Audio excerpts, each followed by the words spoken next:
And we're here. We're ready for the top 8 action for Street Fighter V here at Texas Showdown, coming to you live from Houston, Texas. I'm James Chen. I'm Ultra David. This is a ranking event on the Capcom Pro Tour, and a lot of people showed up to this thing from all over North America, including internationally. Not just North American players were here, although that's all we have in this top 8. Well, North America's been looking really strong in Street Fighter V of late, especially, of course, Punk. But Punk is not here today. No, he's not. But even before that, Dew was looking really good. It seems like maybe the U.S. is the best, but I don't know. We'll have to see. Hard to make that pronouncement. So top 8 is going to be starting off Alucard versus ChrisG. I'm really excited for Alucard to see him here. Last week in DreamHack, he drowned in pools. Right. He got 5th in his pool, and then now all the way through pools, he beat Chris Tatarian to get here.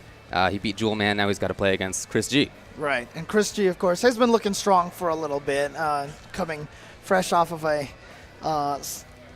heartbreaking loss to Brian F. at the ESL King of the Hill. That's right, almost a full comeback. Yeah, but it didn't work. He won Marvel.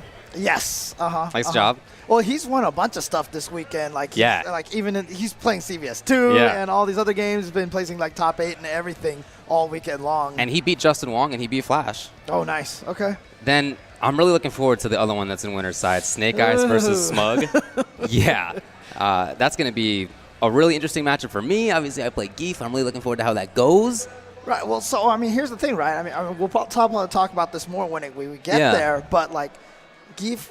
Some people say beat Balrog, but I think the last time they played each other at South by Southwest, I think Smug beat Snake Eyez in that matchup, in the Balrog versus Zangief match. Yeah.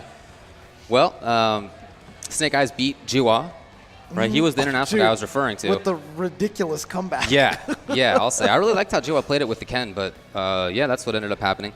And Smug got through Marn, and he got through Vagabond after pools. Then in loser side, you got Vagabond versus Lud. Nice. I'm happy for Vagabond. He's been doing pretty consistently well, and happy for Lud, too.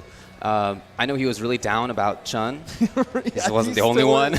He still is. Okay, maybe so. You see his tweet. He's just like, oh, I made it this far. But, right. You know. Yeah. But I mean, you're in top 8, so I think that's a really nice sign at least. There seems to be a little bit more juice in that character than probably not the best character, but maybe not as bad as temporarily people thought. I don't know. We'll see. It's just one of those characters that you got to play very differently than Season 1, I feel like. And then, man, the last one in the top 8. That's right. We got Marn versus Cali Power, Alex Valle. That's going to be a sick one, man. It's very hard to know what's going to happen. I feel like that match could have happened like 10 years ago, right? It probably did happen 10 years ago. But, Marn beat Justin Wong in loser side. He actually eliminated Justin. He lost to Smug. And when he did that, I talked with him a little bit later, and he was saying that and I was saying as well, that I feel like he's a little bit more conservative at times than I'm accustomed to seeing from Marn. It's like a little weird to me to watch him play in a way that's not wild. Okay. But we'll see what comes out now. And for Alex spent a lot of yesterday playing Colleen and then Rashid. Right. Remember, and he was frustrated too because he said like he was doing really well with Colleen off stream and then on stream, and just like it wasn't working. That's how it goes. All right, well, that's the top 8. Like I said, a lot of top players are here. A lot of players from Texas as well, which is really cool to see. Of course. They definitely repped well, no doubt about it. A lot of strong players around here. But let's head over to the first match now. It's going to be Alucard versus ChrisG, already lining up on the stage. And again, this is winner's side.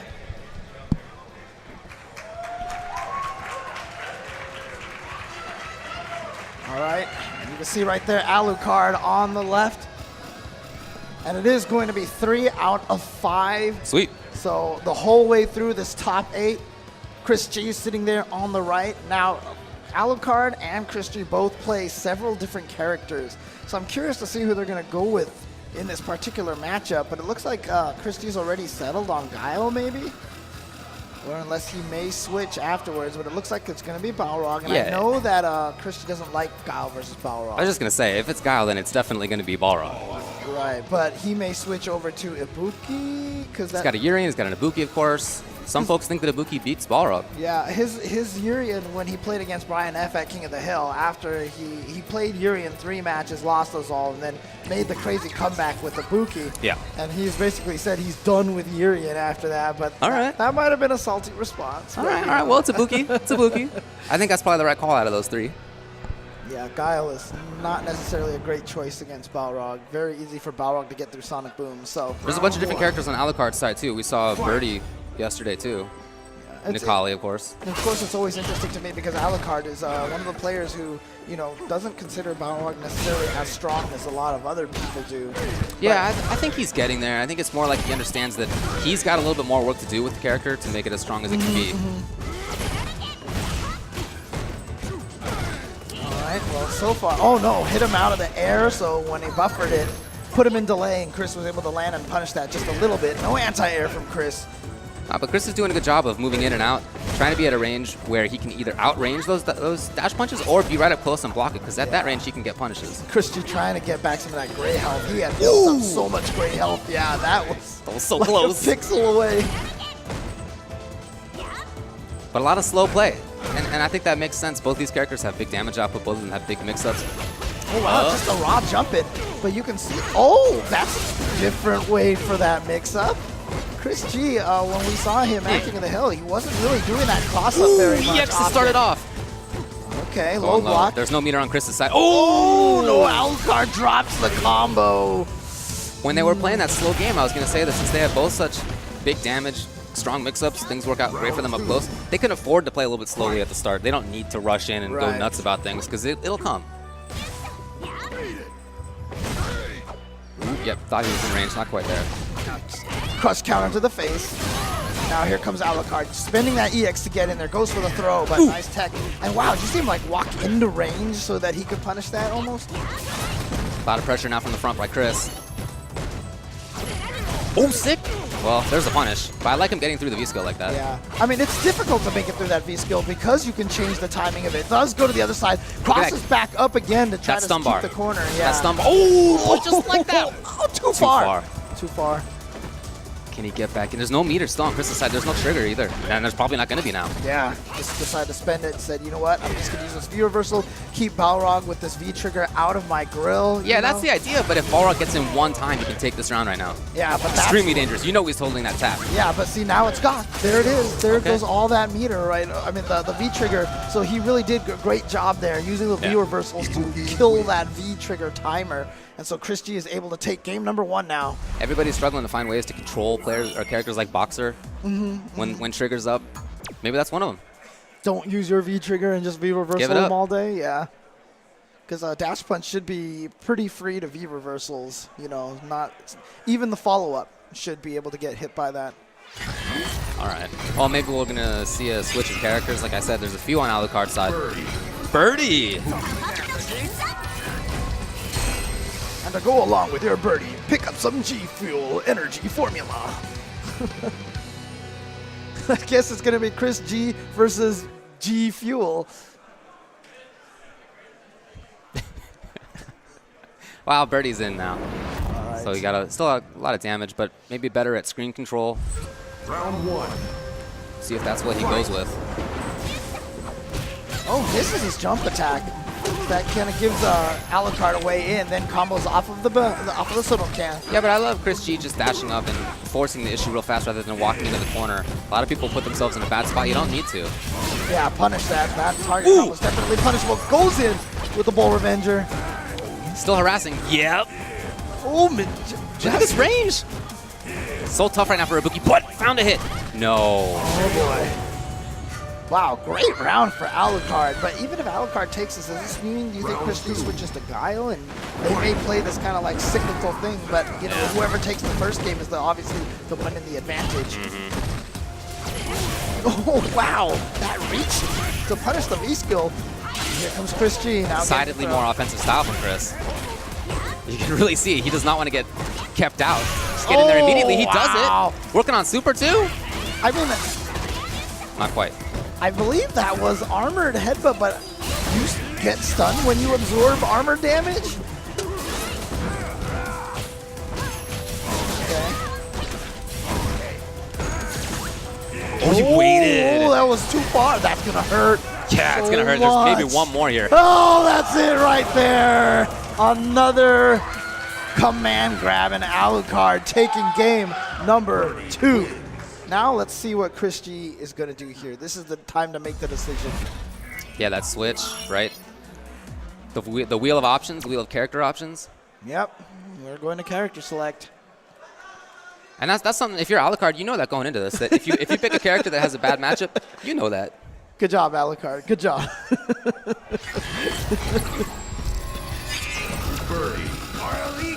So in signing up for this birdie pick, you go into it thinking, look, if I lose, it's probably going to be a Guile. You have to feel confident in the birdie versus Guile to even make that pick in the first place. Exactly, exactly. We'll see if he is.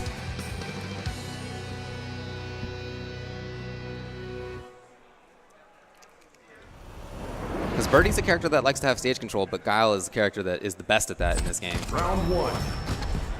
Fight.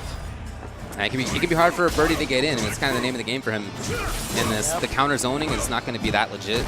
It's interesting. You see him going back right now, just trying to eat a bunch of donuts, get some V-trigger, you know, if Guile's going to stay back there and throw Sonic Booms. But they really just let Guile approach. Okay. Right, exactly. And I was going to say, now ChrisG obviously going in, so... Alucard trying to stay patient, doesn't want to overcommit. Like I say, eating a bunch of those donuts, he has V-trigger already, and look at That was that. super fast, and he has an EX to activate with. Yeah, he hasn't even lost half his life. Well, now he has, but here comes the mix-up from ChrisG. Gets the hit, yes. Just wants to activate. Yeah, finally finds it, but there's your reversal. Yeah, and that one actually looked like it had enough delay that it would get caught. Still, Chris, active, controlling, even against that trigger. You see the extra speed on Birdie's side, but that's not mattering right now. It's not. Oh, wow. Couple of big whips. Yeah. Oh, wow. A point-blank Sonic Boom. Probably figured that Alucard wasn't going to go into that straight in the headbutt or something like that. Would have been a big call-out on Alucard's part. Similar opening from Alucard, away. But again, that just lets Guile control things and set things up. With that V-skill boom. Yeah, and again, like, Guile has no concern for bananas. Right. Doesn't even matter for him. Yeah, so I just feel like either donut or soda can is the way to go against Guile. Oh, wow, that didn't combo. It looked like he went with the wrong headbutt. Either that or had a particularly late cancel on it. So now trigger. Chris is just playing this perfectly. Excellent spacing. Yeah. He's going in and going out, so it's not obvious for Alucard how to deal with it. And he got the V-trigger last round, and it didn't really do anything at all. Right. Okay, now, but there's no meter and no trigger. Oh, wow. You know what? That was such a good time to jump because with no meter and no trigger, you think if you're Alucard, okay, fine, he can't view reversal me now. Right. He's going to have to deal with this now. So Chris jumps back exactly at that moment, expecting the EX to come. Yep. Well, now we're going back to character select, probably back to Balrog. So again, wheel of options. So it's really going to come down to Balrog versus Ibuki if he can take this one over Guile. Yeah, we'll see if that comes up. Because it's 2-1 right now in favor of ChrisG. Of course, ChrisG could very well take this with Guile versus Balrog. Just not the greatest of matchups. No, it's really tough for Guile. It's so hard to zone a character like Boxer with the ways to get through fireballs like he has. And then if you ever get cornered, if you ever get in trouble, everybody's in trouble. It doesn't matter if you have an invincible move. It just, Yeah. You're in trouble. Your character doesn't matter anymore once you're in the corner versus Balrog. And he has the offense. Yeah. Yeah. Fight. All right. So the decision for Chris is to try to go in at the start. But yeah, you see it? Yeah, right there. And against somebody like Alucard with those reactions he has, Oh, buttons, buttons, buttons. one more for the stun. That's Punish. punishable, yeah. And he had just built trigger. Oh, he was going to throw him back. You know, that's a ChrisG special. He likes to go for that throw right there because everybody thinks the combo's coming and he can switch sides. But is he going to try to get over him? No, he just goes up for the back throw this time. Gets the corner. You see him walk him into the corner little by little. Trigger's still there. Oh, yeah. Stop the V-skill. That's it, though. Blocked Yeah, well, yeah. and now it's going to be... Okay, Chris, rather than going away, he goes in still. He does not want to give it up. He's going to get the stun. Okay, ChrisG. Man, I love that. Rather than going back to the mid-range and try to control things, you're just not going to get that against Boxer. He went in because the offense was working. Very smart. So ChrisG at match point right now to get into winners finals here at Texas Showdown. All that gray health building That's a up. ton. No anti-air. What tap is he holding is my question. Something you always got to look at.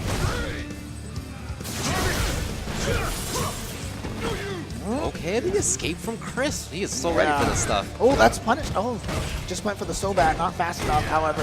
Again, punished. And now, yeah, here's that offense from Chris that we were talking about. You know, doesn't want to let Balrog get the control. Oh my god, that caught him out of the air.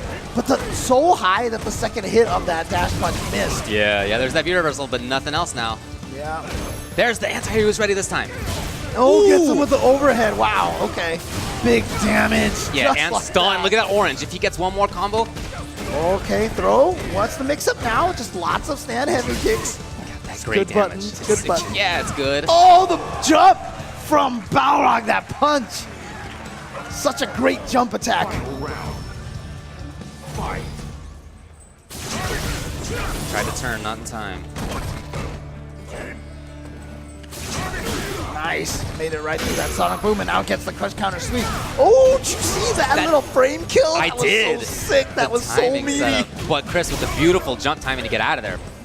This is Just over how the Chris, roundhouse. this is how Chris won the first game, remember? It was by getting Balrog into the corner. But Yeah, that's the only plan, really. Right. Okay, V-trigger activation throws him in the corner. Nice block on the overhead. V-trigger activation. This time he does go for the combo. Says, you know what? I'm just going to push you as far away as possible. Yeah, you got to get that space between your back and the corner. Or if you can, get the opponent all the way to the corner. Oh my god. Let's just go for the EX flash kick right there. One more. Alucard is so dangerous, though. But EX, there's no more meter. He missed it, but no so whip far. punish. He's still in. Oh, Hey! the jab, and ChrisG takes it, and he jumps up with excitement there. If you can manage to beat a Balrog with guile, Yeah, man.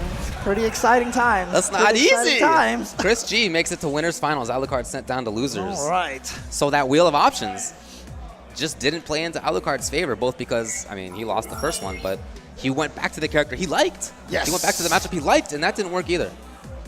Well, Alucard's still in it. He's in loser's bracket, so he is not out of this yet. Yeah. And But- he's going to play the winner of either Marn or Alex Valle. Interesting. Yep.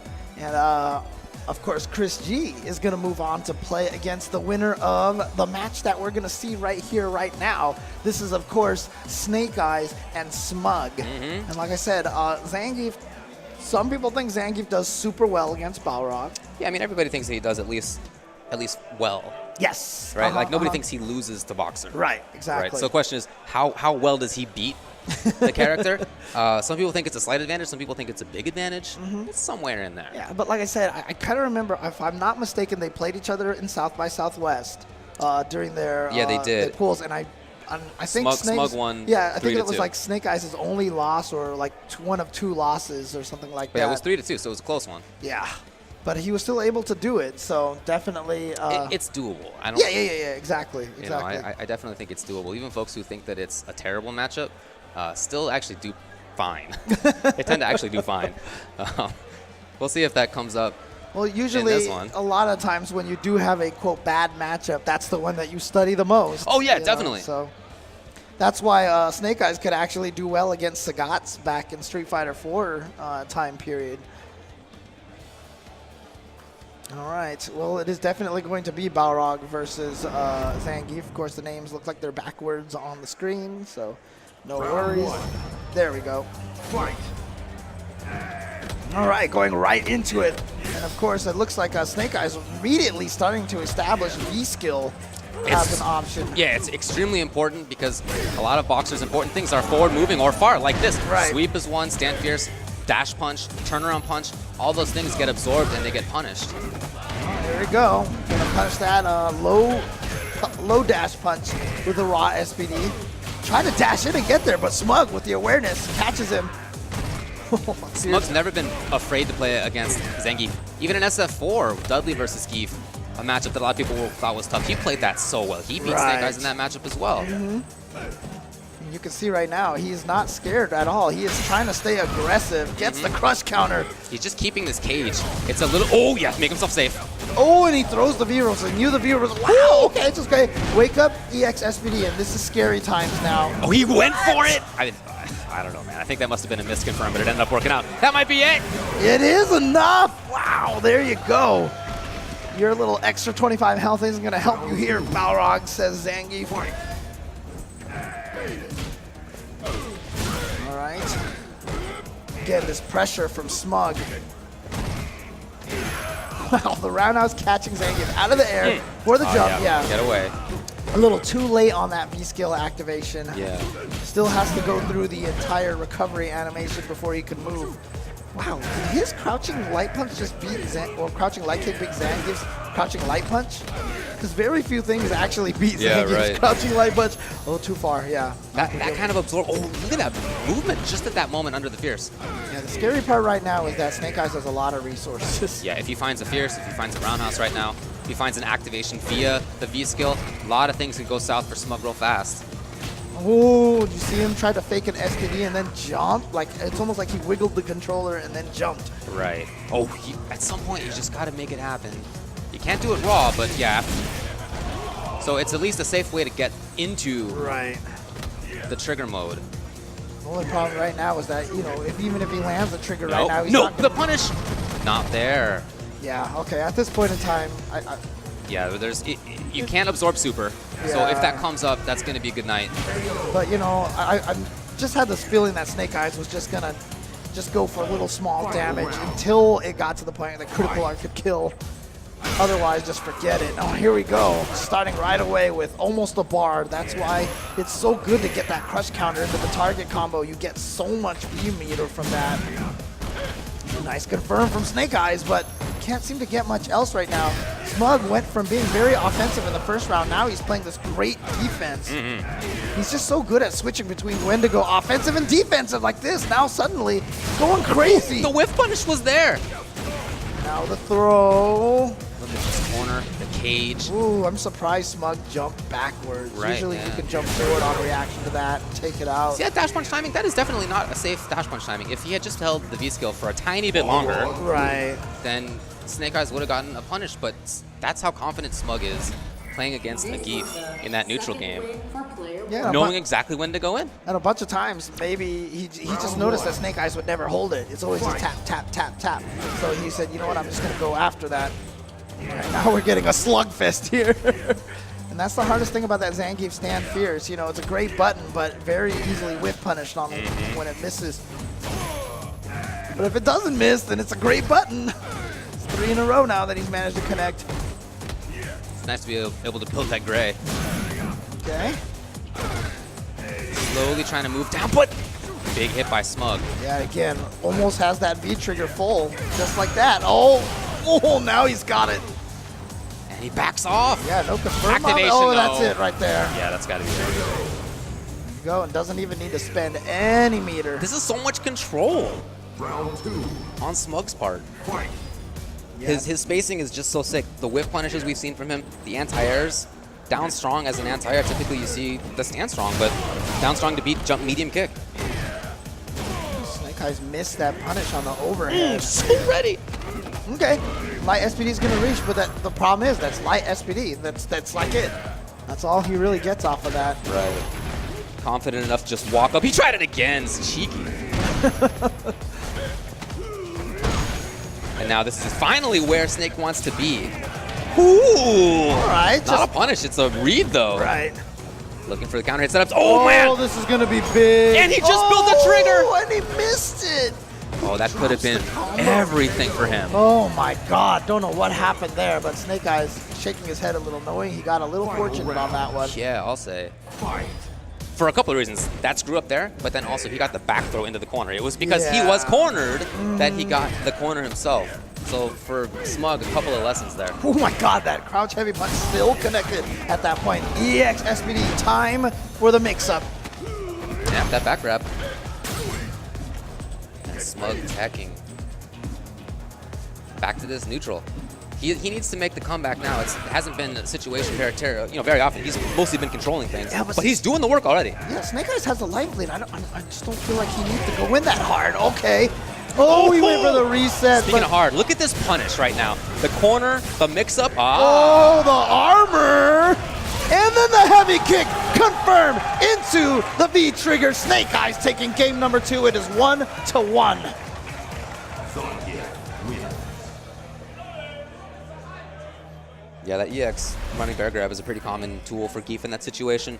You're pretty sure that Boxer is going to go for an overhead or low mix-up, and that armor that starts up in just a few frames very fast is good enough to get you through most of what it is he wants to do. It's like them zooming in on the Red Bull logo for Snake Eyez. No logo for Smug, hint, hint. One win each. 1-1. As you said, at South by Southwest was 3-2. It was very close. Yeah. Ooh, there it is right there into the V skill. Oh, wow. I think he thought that Smug was going to backdash. Yeah, I'm sure you're right. But so far, Smug has caught both dash forwards from Snake Eyez with a jab this round. That's really sick. Reactions are crazy. Great whiff punish.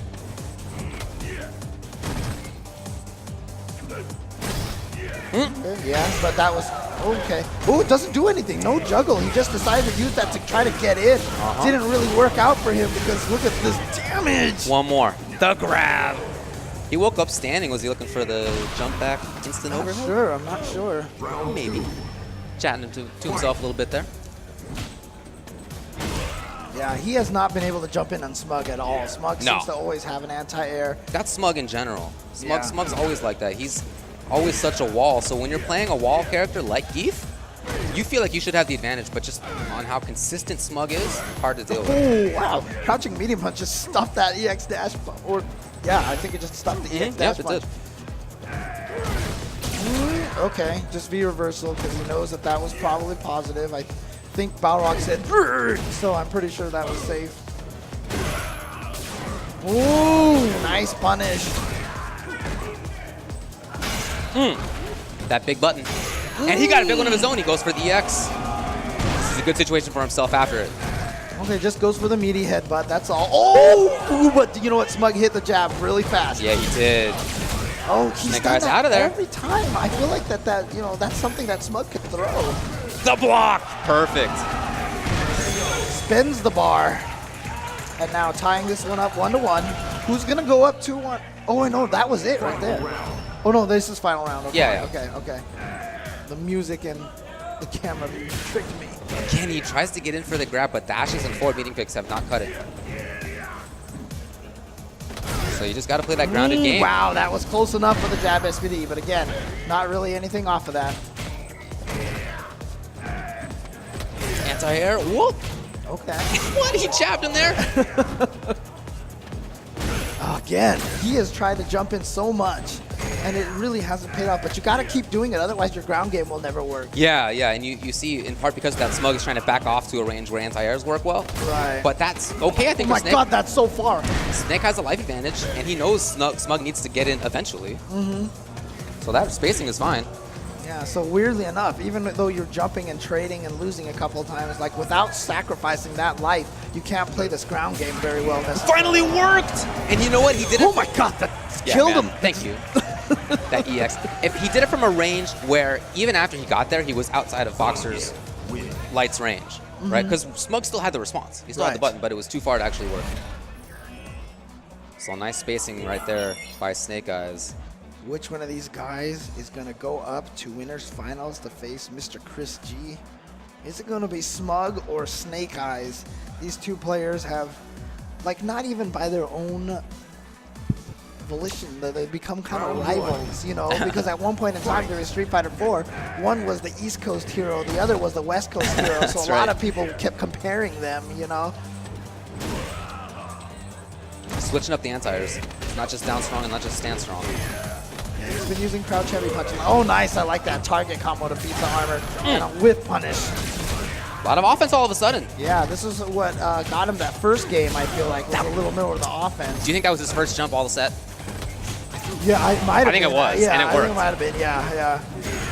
Oh, my God. And there it is. Outside of, like, a defensive backwards jump, yeah. Yeah, sure. I mean, jump in. For sure. So a lot more movement there, a lot more forward movement in particular. Little change of pace. Ooh.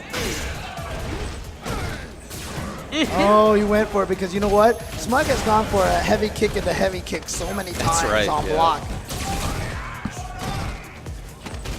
Nice, just dash forward throw. Here's the big chance. What reactions? Oh my Too god. slow on that.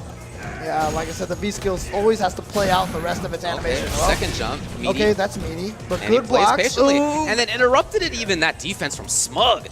Way to minimize. But he went in. All right, he's gonna get the reset. Okay, gets an SVD and the fierce one. So he's gonna get a mix-up after this. Ooh, the jump back OS, but he chases it down. Still, that works for Smug. Ooh, and he got him with that. And even if that hadn't killed, it would have been V-trigger death. But Snake Eyes, he was sitting on that one EX meter. One more hit and then an EX SVD would have taken that round. But unfortunately, got caught by that low crouching medium kick. And so now here we are, 2-2, down to one game. It is a best of one now between these two players. As we mentioned at South by Southwest, 2-3, 3-2 in favor of Smug. So just as hard fought here right now, and there it is again. V-skill getting through the dash punch. And a safe backdash by Smug, just back to that spot. He's been pretty confident there. Been able to start the offense from there, been able to anti-air from there. Dash up down strong into stuff. Mixing up well, even after how he deals with post-V reversal. And now Snake Eyes is turned to interrupt the forward dash and with a great punish. But that's really it. After Lariat mid-screen, you don't get a whole lot. Smug knows. I do like that Snake Eyes is now holding the V-skill a little longer, keeping the timing a little bit harder to read.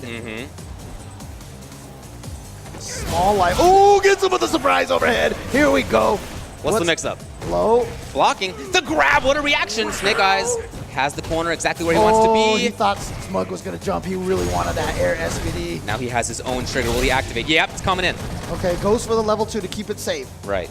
Ooh, he's surprised that he caught him with the crouching medium kick into the V trigger. Yeah, look, when you're dealing with a Geef in that situation, a lot of people want to just backdash. You want to walk backwards. You don't think of Geef having this long-range Right. low that converts into a full combo, but he does when he has level trigger going, just like right. that. It is now match point for Snake Eyes. Ooh, too far to punish. Maintaining that jump approach. Oh, wow. And again, a perfect punish from Smug. Ooh, the whip punish wasn't there. I felt like even on the, it might have been SPD range after the low dash punch, maybe. Punch him out of the knee. Wow. Fist to the face. These guys are just brawling it out right now. But again, oh my God, maximum punish from the crouching heavy punch. That was crazy. So strong, and now Snake Eyes is really looking for that activation point. See, looking for the fierce. Oh, No, he's never been able to get that on Smug. Smug's reactions are just too good. Well, the interesting thing, too, is I don't even know if he's trying to dash into surprise. I think he's trying to chase, but Smug is not backdashing when he's expecting to. Ooh, too far again. You see the reactions? I mean, Smug is so aware, so fast. Oh, that might have been a jab SPD range. Oh my God, that fierce just went over and then the headbutt, and he's gonna get the jump in. Okay. Looking for the dash back, looking for the jump back, neither came. Life lead now for Smug, and definitely positional advantage. Look at this counter. now. Kept it simple. Oh my God, that was Trigger. too far. Trigger, activate. Okay, but you know what? That saves Snake Eyes at the level. I would almost think it would be better to let him run to the level 2 instead of V-reversaling that. Still, Snake Eyes has super, and that means he can punish some things. Nice jump See if back. basically dash punches are a no-go right now. Yeah, Smug playing a lot more. Oh, caught him by surprise. EX. Here we go. Oh, punish, but okay. only with Roundhouse. Love that he got it, but Oh, the beautiful jump back from Smug. He What a was all set. ready for that. And he takes it over Snake Eyes, and he advances. Ooh, struggle. The struggle. yeah, but he played it so well. His spacing was immaculate the whole time. Don't blame you, Smug. Don't blame you at all. Spacing was good. The reactions were good. He went in smartly. He saw how Snake dealt with that V-trigger mix-up with the EX bear grab, and then Smug never did the same thing again. Oh, yeah, you're right. I mean, Actually, he no. spent more on V-reversal. When he had the V-trigger mix-ups, he walked backwards once rather than continuing to go in. He went for the short. He jumped once. I mean, all these little mix-ups, right? That's the kind of player that Smug is. He doesn't need to see the full set of mix-ups first. He thinks, oh, you got that. You probably have X, Y, and Z as well. Right. I better. I'm not even in there. And that's, you know, that's always one of the keys, right? You got to know your opponent's character as well as you know your own character. So if you know the entire wheel of options, you know how to throw them off as well. All right, but it looks like, oh, wow. I hear people cheering for Vagabond here. Yeah, that makes sense. He's, of course, from Texas. Yeah. Actually, I don't Not know living if here now. he doesn't currently live in Texas But yet. he is from Texas, and he's going up against Lud from Maryland. Yes. Like we were saying, I mean, look, Lud has been really down on his character. It's always Chun. In every game, it's Chun. It's really down on the character. And I don't know that he thinks character's good, but I'm really happy for him that he at least got top 8 with it. Such a strong player. And, you know, it's I know he had a lot of success in Season 1, and a lot of people were like, oh, well, you know, Chun. But, I mean, this shows you right here how strong of a player that he is, making it here in Season 2, top 8 at a pretty stacked Texas Showdown. I mean, he did well in SF4 when people thought that Chun was garbage. He was still doing well. He actually started out after pools in the loser's side. He lost in winners finals of his own pool to Eyez Sensei. And then after that, he had this super long march. Because if you go into losers that early, you got a long road ahead. Sometimes that helps, though, because sometimes if you start winning some clutch matches, you start getting the confidence. You're warm, you know, you don't get cold waiting for matches. But, of course, Vagabond here, as we mentioned, started in the Texas scene. Very strong player, Necalli player.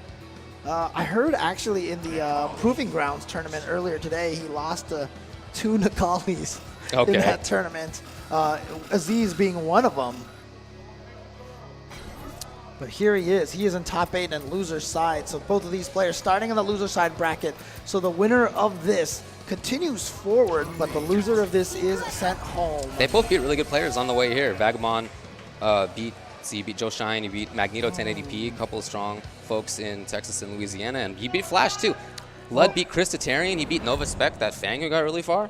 Oh, it looks like Lud is all business today. We've got business Chun in the house. Going up against Kazunoko Necalli. A lot of patience there. Even now, I feel like Chun-Li, and a lot of folks have said this, that Chun-Li deals better with Necalli than some other characters do. She's got some mobility, ways to get over and through size modes that are nice. All right, good control so far, Yeah, she certainly has better buttons as footsie control tools than Necalli does. Yeah, Necalli has always been about that standing heavy kick and seismo. Like, that's why he has that seismo, I feel like, is because it covers a lot of his footsie holes. Oh, wow, just let's go for the EX bird kick, and then a raw disc guidance from Vagabond. A lot of patience from Lud. But same from Vagabond, and he has a character with that mobility that can all of a sudden be in your face from nearly full screen, just like that. Oh, wow. Whip punish was there. Look at Lud. And now a little bit of pressure? No. Didn't want to overcommit. Yeah, it's like you said. I mean, in Season 1, Chun-Li could play a very offensive game with a lot of the air legs. Yeah. So now it definitely feels like a little bit more of a strength is just to kind of sit back. Well, certainly that's what Lud's doing right now, and especially now. When you're against Feature Necalli, he has that super. You know you are a hit away. Right now, he is literally a hit away from dying, depending on what combo comes. So he's got to play this patient. Oh my God! But still in there though. Vagabond, can he make this happen? Still, maybe time. Maybe one more. Oh, using the V reversal just to kill the clock. And I do feel like the big mistake was Vagabond doing the neutral jump. Like, the only way that works is if Lud goes for the throw. And I don't know if Lud was ready to throw at that point in time, but it just made it an easy block for Lud. And so that killed enough time, gave him the V reversal option. Whoa, yeah, knows it's not a true block string, so able to get the EX bird kick in between. And there's that standing heavy kick. What the heck? Okay, let's just crouch light punch the dive kick. Sure. Sure. Why not? Somebody who knows the matchup right there. Ooh, what a poke. But doesn't get the confirm. Ooh, this is painful. Yeah, that's a lot of damage. That's activation. Oh, what a chase down with the uppercut into the overhead. Good stuff. That was such a swing. That error, such a swing. Yeah. And it's frustrating. I mean, the thing about it is, I mean, I can't honestly say that Lud isn't prone to that. I've seen a lot of crucial drops in those kind of situations. now here we go, the stun.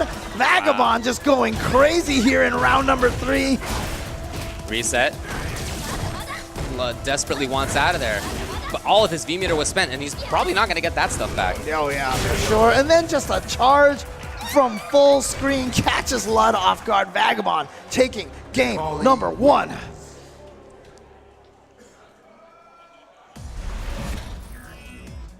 Yeah, there's not going to be a switch out of Blood. Maybe character select just to take some time, but that man's not changing. He's been learning some Ibuki recently. Don't disappoint me, Blood. Okay, all right. Back to Chun. It's not like it all was bad. Keep in mind, he could have taken that second round if not for that big error. Right. Third round, different story.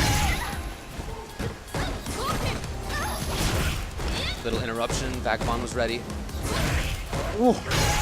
And now a crush count on the sweep. Look at all that screen real estate that he gained just by pushing. And so Vagabond backs off. Happy to just play from range, no big deal. Oh, wow, nice. Towards heavy kick, and then immediately with the crouching medium kick to catch him by surprise. And he had trigger for safety or for pressure. Wake up uppercut. Oh! That was fortuitous right there by Vagabond, and he took advantage of it as well as he could have. Yeah. Lud thought he was going to stay on the ground, so he was going to use the fireball as a way in to dash behind it. But exactly. Vagabond neutral jumped instead, and the dash turned into something to be punished by the neutral jump. Again with the EX uppercut, Vagabond catching him so off guard. Very fortunate that it clipped. Yeah. Oh man, that stand medium punch has, it doesn't have great range, but it has good priority. Activation point. And look at Vagabond just controlling. Feigning. Look at all these. Just like that, he built trigger so fast. Oh man, that was actually not a punished crouching medium punch. Worried was Lud. Didn't come. Ooh, too early though. Too early. We've got some Haitani action going on right now.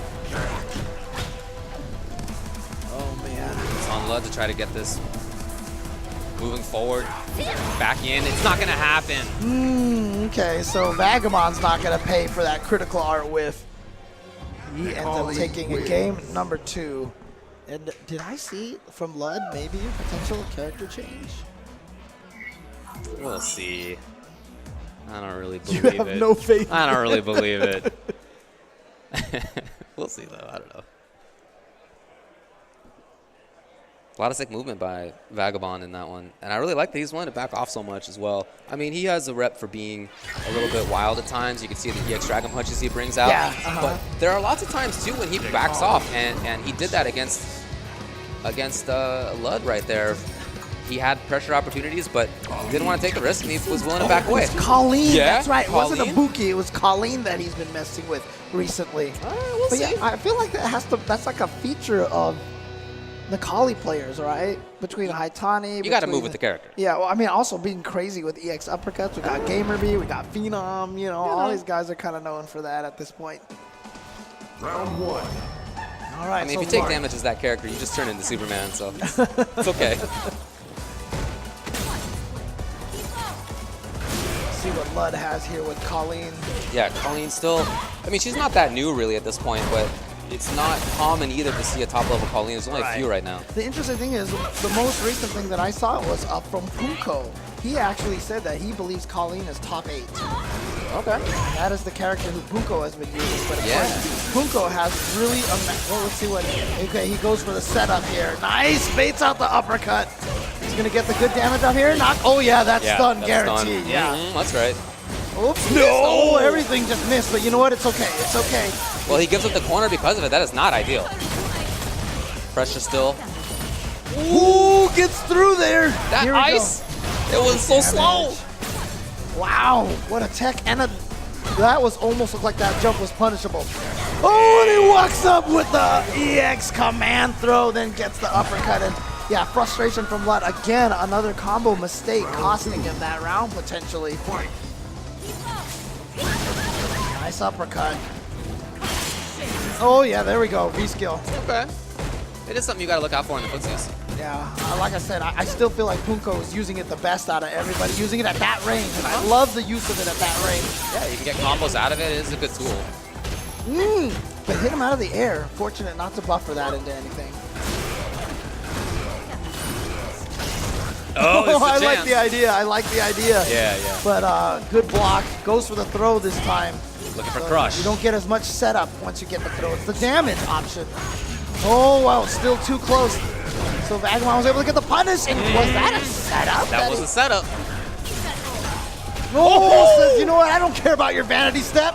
All right, close to stun. Oh my God, just got to the other side, so he's gonna be okay now. Activate the V trigger. Here comes the mix-up. The Good block, and Vagabond gets the throw. He was ready for that. Come on, I think that's. There's not a lot I of don't block. know. There's not a lot of block stun on the light kick, on the of jump course. light kick. That's why Vagabond was able to get that throw there. But that he blocked it was impressive. Right, and now Vagabond moves on. He's taking it. So yeah, he looked really good against both characters. Yeah, I mean for Lud, definitely some combo drops, some errors in there. That's unfortunate. It sucks to lose that way, but you don't lose 3-0 just because of 2 combo drops. There's more. It was more Once than again, shout outs to all the sponsors here. Of course, it's from Controller Chaos. Really nice design over here. Really good, durable artwork on there. That's for sure, Not yeah. going anywhere. All right, so now we move over to the last one in the top opening round of top 8 losers. Rise Marn versus Level Up's Pally Power. Alex Valle, Level Up running this thing. You're watching Level Up right now. And on stage, Level Up, Alex Valle. Yeah, he's TO for this, so like they flew him out here to work here. He's just getting basically free travel to Can't enter believe this, it. get the top 8. Can't believe it. But again, I mean, like these two players have both been playing for a very long time, and you know, one of my favorite things was that yesterday after he made the top 8, I think he beat Jiowa to get into the top 8, and He did. yeah, and Vi, I saw a tweet from him saying, people were saying that he still got it, and he said, I never lost it. Yeah, like it's not his focus like it used to be. He's got other stuff. He's got a business and all those other things. So it's not like he can just exclusively play video games at this point. But he still plays a lot, and he's still really strong. Yeah, I mean, he plays every week at He Wednesday Night does. Fights, He does. right? He plays. He for sure plays. And he makes it, he places high every time. So he's won a few of the Wednesday Night Fights. He's always there as a threat. Yeah, he's talented, definitely. And I you talked know- with him a little bit about this. He said no way Colleen at the start. He just wanted to test things out yesterday with character and see like kind of what he needed to work on and Got what it. the character had. But that for sure it's Rashid to start off. But you know, it's top 8. interesting because one of the other things that Cali Power, Mr. Valle has been doing recently is he's really kind of gone to this, this kind of teacher role, right? Yes. The tutor role. And the best way to do that is honestly is just to keep entering your own tournaments and blowing everybody up and, telling them where they need to improve. He's been doing that since Wednesday Night Fights started back in the garage. Yep, that's right. Oh, here comes Marn. And of course, Marn, just one of the most erratic players, so hard to tie down. But here comes Vi, and just that one combo takes him all the way to the corner, keeps the pressure going. See what I mean about the safety of Marn? Look at this. Look at that defense. He blocked. I mean, really, though. He blocked, and he blocked a lot. And that is not something you would have seen from him Oh my before. God, the bomb still caught him. Vi gets out of the corner with that V-skill, but that, oh! V-skill, I don't know if that's what he intended there. I'm not sure. Seemed like he probably wanted something else. Yeah, because the interesting part about that was that the kunai, EX kunai explosion wasn't on top of him. Yeah. Maybe he was trying to V reversal. I don't know. Oh no, He was out of it. Yeah, he Yeah. just meant to V-trigger. Marn, of course, is going to be the perfect player to be able to confirm the target combo from Ibuki from a hit to the light kick. Yeah, very good reactions. Yeah, Marn is pretty much one of the best at that. Oh, tornado, manual tornado right there, manual spinning mixer. Sweet, sweet. Oh, big chance. EX, but Marn, like I said, Ooh, but finally opened up. Finally opened up. And there it is. Alex Valle gonna take round number 2. Pretty substantially as well. Didn't look at him lose much thinking. more. Did you see this? That was a man thinking. Can you believe it? Marn is a different player. Marn has told me before, he doesn't think when he plays. Like when he used Dudley, he said, I just did whatever combo felt right at the time. Yeah. No. Okay, but that was Vi, not yeah, ideal. Vi kind of messed up the punish. So Yeah, he was turned worried it about into a another throw, one. Yeah. Yeah, Marn would be the kind of person to do 2 EX uppercuts in a row, but maybe old Marn would be. Yeah. Maybe not current new thinking Marn. I'm telling you. But you know what? I mean, to be honest with you, I feel like one of Marn's strengths is his erratic play. So. I know, that's what I told him yesterday. But Alex is taking control right now. That's it. You can never count on a Boogie in this situation. Throws him, Explode. yeah, didn't quite. It was a little bit too early on that toss. Oh, he gets caught out of the air. And Jump back to OS a couple of times. Oh! Didn't think it would hit. Oh my God, Marn is gonna sneak away with that one. Valle got the off the wall kick and wasn't expecting it to hit, so he didn't confirm the combo off of it. And then Marn was able to get that victory with the crouch medium punch and the EX kunai. Everything was going fine for Alex until V-Trigger came out for Ibuki, but that's just something you have to know. And it's not something you can just say, oh, I would have won, except for. No, that's the game. So the question is, how long can you control things? It's not, can you control things for part of it? It's you got to control the whole time. What a reaction from Marn to catch that neutral jump with a light uppercut. Kind of tip and gets over the tornado, goes to the other side, but corners himself. He is playing faster now. This looks more like Marn to me. Oh, no punish. Yeah. Look at this pressure now from Marn. Oh, he's going to jump right into that. Levi is going to get the corner carry on that combo. Goes for the throw. Nice tech from Marn, however. That EX blown up. Again, gets the counter hit. Confirmed. Still no meter on Marn's side. That might, oh no. Oh, got him with the throw bait, the shimmy. The classic. Valle goes for back throw to build a little extra meter. Round 2. Fight. Valle sitting on a lot of resources right now. Yeah, looking good. Love his movement. Oh, second hit. Crush counters. Corner now, exactly where he wants to be. Yeah, this is why having those resources are so important. Look at that gray up there. There was no V-reverse, so that's just button. Okay, now it's Marn's turn for the pressure. 2 throws. Oh, again, Valle got that hit, but he didn't confirm anything on it. He's just going to activate the V-trigger to get out of there. All right. Okay, mixed the up. other side. This time from the front again, but Valle, guess what? Has a second V-trigger already. Great Good block. reaction, yeah. Bringing it out. Where's he going? Just staying in the front, using it as a shield. The tech was there. Oh, but the neutral jump is gonna work for Valle. Still has more. Oh, you see the little stagger. Oh, that bomb! No, it wasn't enough. But the explosion again, hiding where Ibuki is, got to the other side. There was that tiny, tiny hole, and that was the moment that Marn picked to button out into trigger. Wow. Good confirm. Hey, all right. Oh, all right. Can't block that. That was that ChrisG version. Out of there. Out of the corner. Oh, it got under there with a command dash. And guess what? Valle right back in the corner. I'm going to use that. Yeah, look at this. Look how much corner carry you get off of that. Oh, into the critical art. He's going to spend all of his meter right now. That means no EX tornado pressure. That's true. For That's Valle. true, and that's been important. And it also means full trigger for Marn. And because it happened in the middle of the round, that means we don't get any Valle dance. Here we go, V-trigger. Oh, good stuff. But he only had that one, and if he gets tagged again, it's going to be bad news for him. You see him trying to be mobile. He doesn't want to be there. He's trying to get out of there as much as possible. Oh! Marn read it. He said, oh, you know what? I saw you build up the second meter. Look at I know you're thinking going to man be a Marn. reverse. Look at this guy. His hand on his chin. That hand's never been there in his life. Look at this guy, deep in thought. The eyeballs moving. And not even like Round 1. ironic thought. It's like he's thinking over there. Yeah, not. It's not like a joke.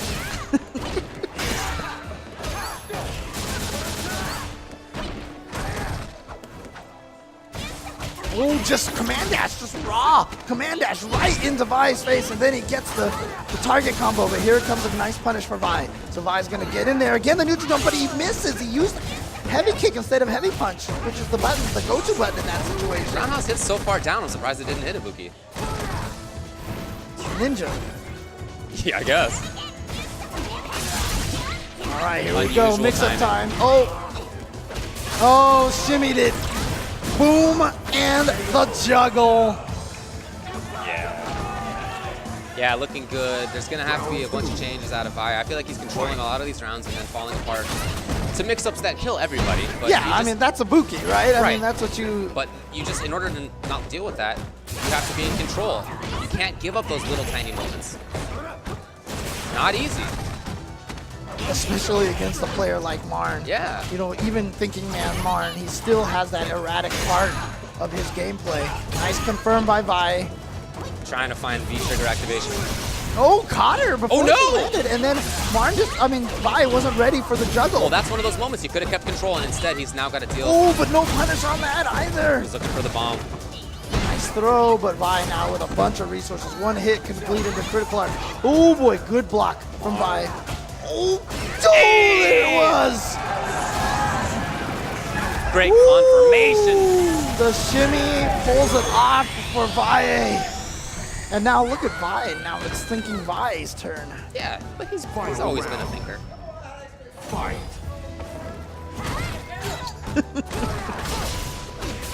Okay, interrupted.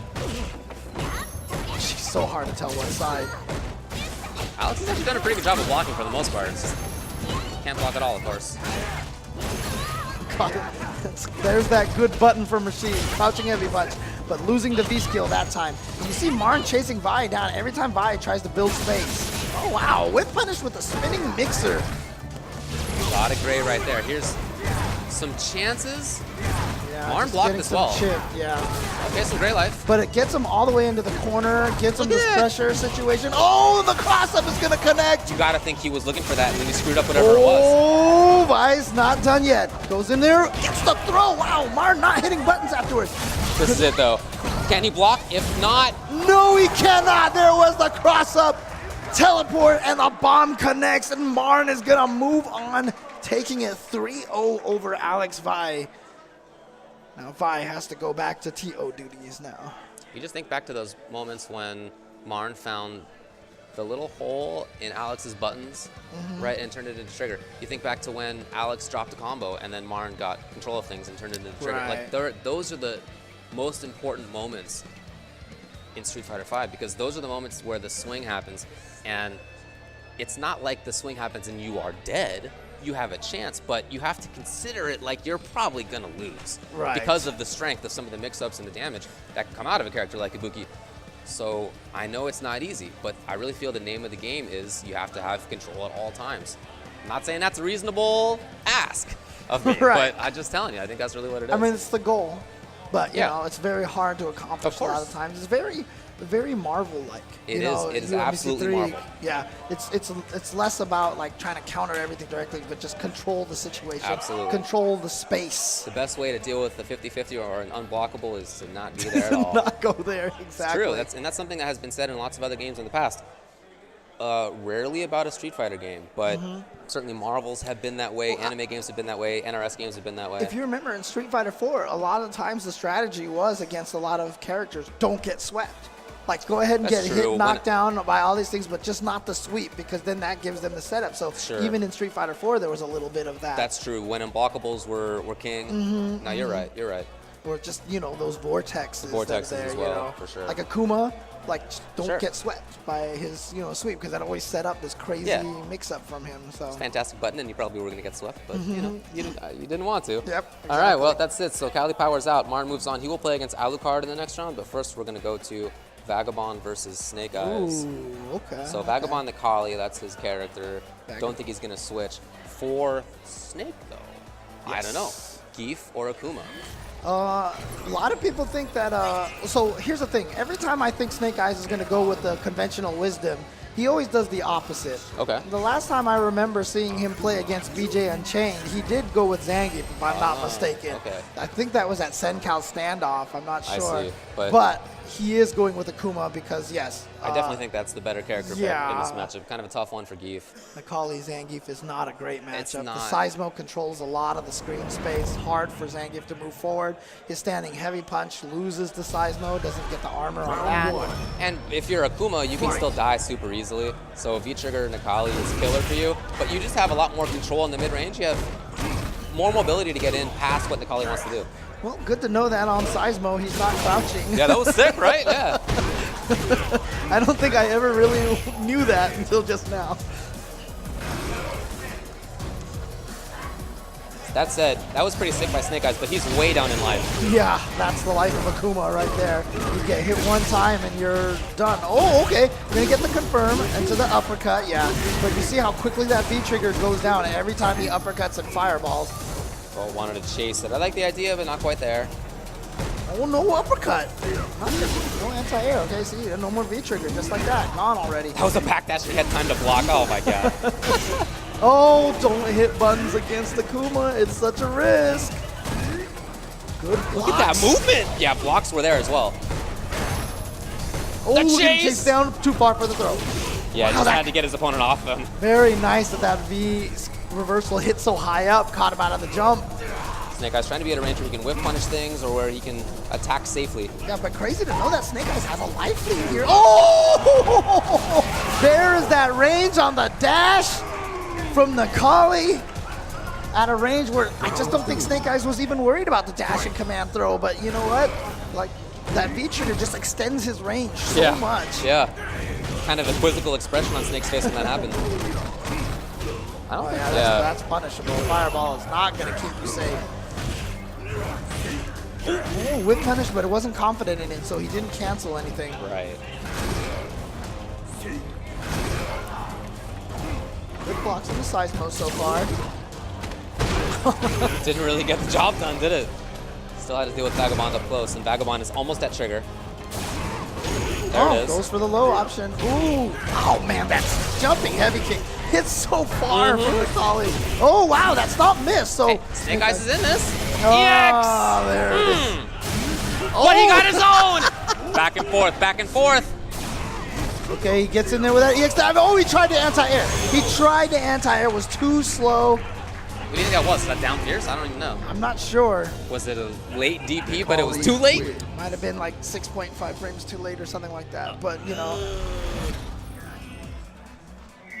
This is the All right, so Vagabond takes game number 1. I'm wondering now, Snake Eyes going to stay with Akuma or is he going to switch? It looks like he's thinking about it.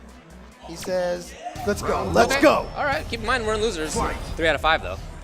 So if worst comes to worst, he can switch next game if he needs to. Ooh, that time the Tor's heavy punch works out for him. There we go, towards the corner. Oh my God, really? I really don't think that was intentional, but it worked. Oh, overhead, he tried to get the stun, didn't quite get it. Hasn't gone to the Demon Flip throw option yet. And Vagabond has been standing up to block the Demon Flip punch every single time. Here we go, command throw into uppercut, and just chases down the walk back. But Trying to anyway. Back and forth, back and forth. Big oh, jump! what a huge jump. Why not? Trade it? No, it would have worked, but didn't want to do it. I think I'm gonna laugh every time I see that wake up uppercut. Oh, wow. I love that. And then gets the regular throw. One more mix up. Oh, did he get the backdash? He did! Wow. That's that grappler mindset right there. You can take the big bets sometimes. Die 1,000 deaths on to round number 2. And for Vagabond, you kind of do right there because you feel like, look, I had the read. I was trying to get away, and it happened to work anyway. I was getting away from that EX SVD. Oh, dive kick, and he's going to be able to confirm off that. Yep. The kick, of course, gives you the combo. Punch is the overhead. Throw catches them standing. Oh, forward teleport. Air to air. Wow. And I think he was expecting an EX uppercut that time, but it didn't come. All right. I almost feel like that Rage of Demon kind of threw off Vagabond a little bit. A little too far, Ooh. but Snake Eyes is really controlling this one. Ah, Finally. there it is. He had set it up. Yep. Like I said, he had been blocking the punch so often. Yeah. And so that time Snake Eyes finally went for the throw. I mean, when you see Tokido play, like he literally just knocks you down and then just does Demon Flip and says, guess. Time for you to guess. Yeah, but it is a bet. He can be punished. Especially with someone like Vagabond, who's so willing to do wake up EX Yeah. uppercuts.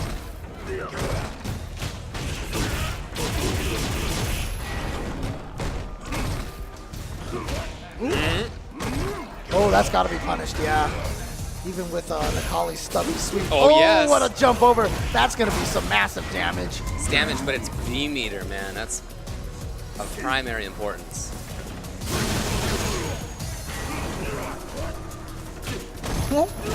Oh, got him with that. So he's just going to dash forward uppercut. Drains a chunk of that. Okay, that time goes for the punch. Goes for the punch again. Didn't believe it. Oh, he's going to be able to get the combo off that because that air fireball causes hit stun for about 10 years. Yeah, it is sick. You have like forever to combo off of that. But you can really see how that movement is huge in this matchup. Tried to get a throw bait right there, but instead Vagabond waking. Oh yeah. my God! Love it. But his own sweep into what? Yep, see there it is, that EX uppercut to beat out the demon flip. Yeah, this is good stuff. Can't safe jump it as well as you can in Street Fighter 4. Although you definitely can safe jump. Oh, again! You think it's going to be a cross-up, yeah, right? You're looking he's for him just to jump walking forward. Yeah, it's the same reason why towards heavy punch works, right? Oh, are you kidding me? That's a killer, right? Oh, and that's grab probably it. the round. Oh yeah, for sure. After command grabbing the demon flip, Hey, Final round. even Snake Eyes is like, I can't you believe learn new things every day. you did that. I mean, I assume it's a possible thing, but it's just like to actually go for it. Oh, yeah, you mean when he tried to do Dragon Punch moves on the other side that he thought it would be? Yeah, he was really lucky. Oh man. All right. Oh, caught him before he could get into the air. Okay, well that one was intentional. Yeah. No. Now, Vagabond's in there. Wake up, jab! Snake Eyes needs to do a little bit more work. Yeah, have to respect him after that. Yeah. Wow, whiff punish fireball, I like it. Oh, but again, those EX uppercuts from Vagabond are causing so many problems. Although Here that we go. did take away the EX meter. That hit him! So that means he's One mix up more! away. Yes, he is! Okay, goes for the... Oh! Overhead the chop! And Snake Eyes is gonna take it from the chop! What a mix-up! He jumped backwards, Yeah. which threw him off already. Oh, yeah. What the heck? And then air fireball, you're like, oh, I better block. And then all of a sudden, dash forward, overhead, come from nowhere. He threw in two things that Yes. caught him by surprise, so that he wasn't thinking about the overhead mix-up anymore. In fact, it even looked like he stood up and then crouched. Yeah. Like, oh my gosh! Oh man. So Wow. I'm definitely down with Vagabond taking a little bit of time after that, because that's the kind of thing that starts a swing. That starts a momentum. If you let it. But if you settle it down, it's not gonna. Snake Eyes with the clutch comeback against Joa, then losing so close versus Smug, and now with a great comeback there. Caught him with the fireball into V-trigger. And was able to take it with the overhead. He goes up 2-1. Trying to move forward here in the loser's bracket. Doesn't want to be one of those guys coming in on the winner's side and going 0-2 in top 8. But it happens so often. Yeah, a lot of people have great days, and then maybe the second's not the best. Although keep in mind, Vagabond actually qualified Friday night. That's right. He didn't play yesterday in the tournament. Yeah, that's got to be a punish off of that toxic. Yeah. Oh! But no cancel into a stomp. Still pressure. Oh, that movement. far. Okay. Okay. Oh, back thrown into the corner. Not where you want to be. Yeah. Akuma has to throw a lot in order to get his hits. And he's doing it. A little bit more. Trigger. Anti-air. Yep. Okay. Now into what? The patience. The patience. Jump back. Oh, he got hit by that again. Here we go. Maybe one more. Maybe one more is all. Well, no more trigger, unfortunately for him. That's going to be that. Out. Oh, what the heck even happened there? I'll tell you, I've seen that a bunch this weekend. Yeah, I know, saw that, right? That happened to ChrisG earlier this weekend. Uh-huh. It happened to somebody else just a few days before that. It happened to ChrisG against Brian F. ChrisG. That's who Yeah, it was. Yeah, uh-huh. it's been happening quite a bit lately for whatever reason. I don't know. Character just doesn't turn around in time. Okay. Oh, and still Landon punished it. Wow, that was such a long delay on that. See, this is what I mean. Like, against Akuma, you just want to block a lot. So I just feel like as Akuma, you just got to keep throwing, even if they tech. You just got to keep. Oh, that was definitely not intentional. Yeah. That's not what he wanted at all. So both of those rounds end in ways that are, you're not happy about it if you're Snake Eyes. Yeah. Not happy about that. Little But for jank Vagabond, you're going going to take on what you can take. Holly wins. That makes it 2-2. Got some people here, even though he lives in Texas. I'm in Colorado now. People cheering him on. Little stare down. Okay. Still Pressuring in a way that we haven't seen a lot of, but shut down by Vagabond just like that. Corner control. Anti-air, he's ready. Oh, gets under. Okay, so he's goes for the sweep knockdown. Okay, but that that fireball's just not safe. I love that Snake Eyes does that. Few Akumas are using it like that, but I love that. The EX air fireball. Yep, Yeah. jump instant EX air.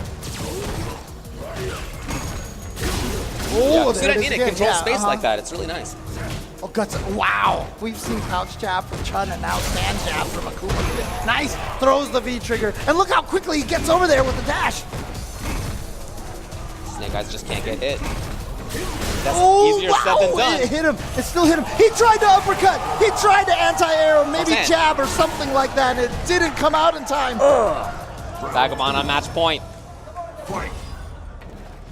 The walk under, he was so confident. Snake Eyes. Oh, set up! What has he got now? Oh, why he not? went Get for out of another there. set. Yeah, he Get out went of a good setup there, but Vagabond said, you know what? I'm going to wake up with that EX uppercut. Oh, wow, that stopped the cross-up. Oh, got under again. Nice confirm into the Tatsu. To the corner. there. No, not quite there. Snake's trying to get away. Yep, found a hit. Nope. Oh, what was that? I don't know, but for Vagabond, what was that? I thought he was an Yeah. anti-air DP. He only had down fierce. Oh, he's going to be able to confirm. Yeah, there it is. Now it is match point for both players here. Snake Eyes, Vagabond, last round, last game. Let's go. Fight. Yup, both of them spending those EXs right at the start. Oh, no anti-air Underneath. again. Yeah. Snake Eyes, little light on his anti-airs right now. It must be hard without the lariat. So But- fast with EX. Oh, that's punish.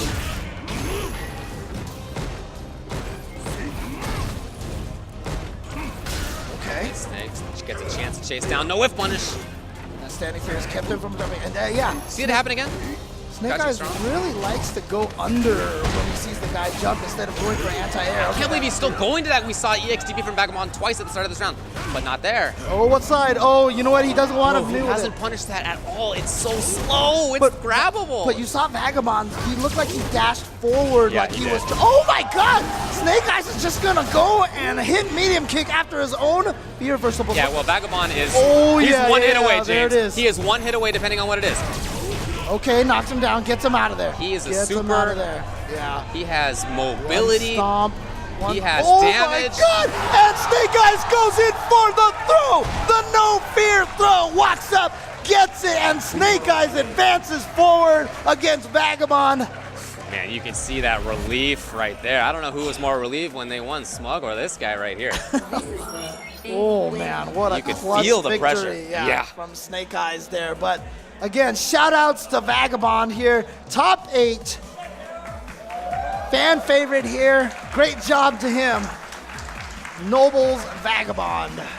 A guy we've been seeing a lot of over the past half year, and we're going to see more of that guy Oh, for yeah, sure. for sure. He's going to be traveling around a lot. He's going to be doing better and better. Still I a young think guy. I think it was Eli Curry who said, like, it's just like no better sponsor and handle combination. Noble Vagabond. Huh, yeah. Like, it just works out way too well. So, but shout outs once again to Vagabond, playing super strong, did really well at NCR, did well at DreamHack, did well Yeah, here. yeah. So he has been really killing it on the circuit all year Yeah, like I long. said, I mean, we're going to see more of him too. He's getting better and better. Oh, yeah, absolutely. But for now, he's out of it. And Snake Eyes has moved forward, and he's going to play either Alucard or Marn. You don't like Rise Marn as like a good combination of names?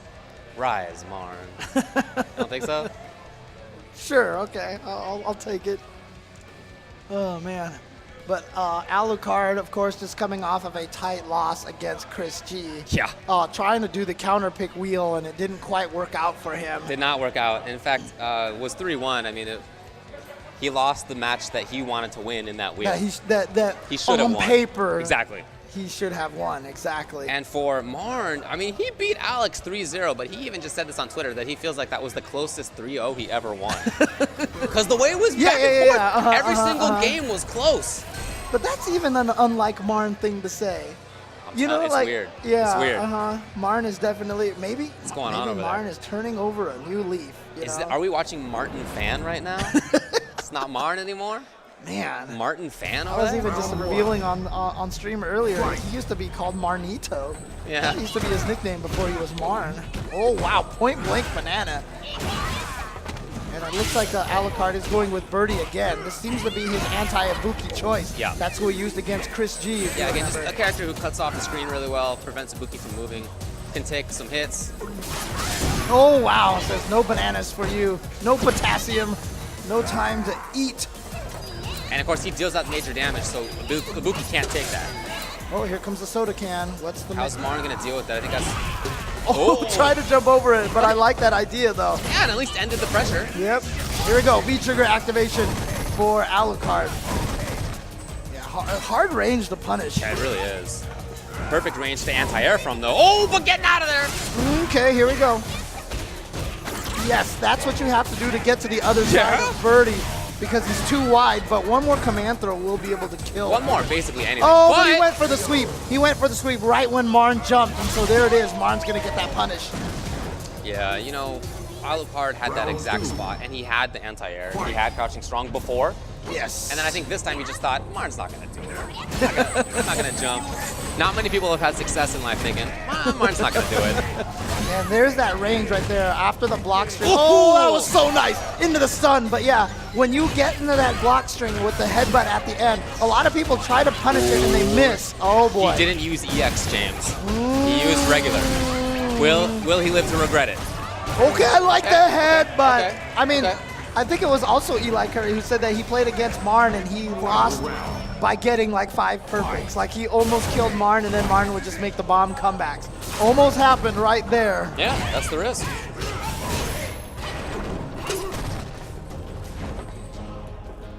All right, into the corner. That was the whole way. Oh, yeah!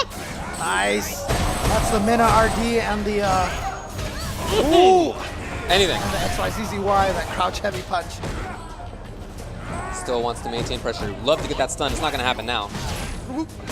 Punish. Ooh, But yeah. see, it's a weird Kind of a weird range. spot, maybe? It's a weird range, and you have to know what your punish is right away. And something telling me that Marn maybe doesn't know exactly what punish to go with. Well, Because I think last time that was where he went with the crouching medium punch and it missed, and then he got whiff punished instantly.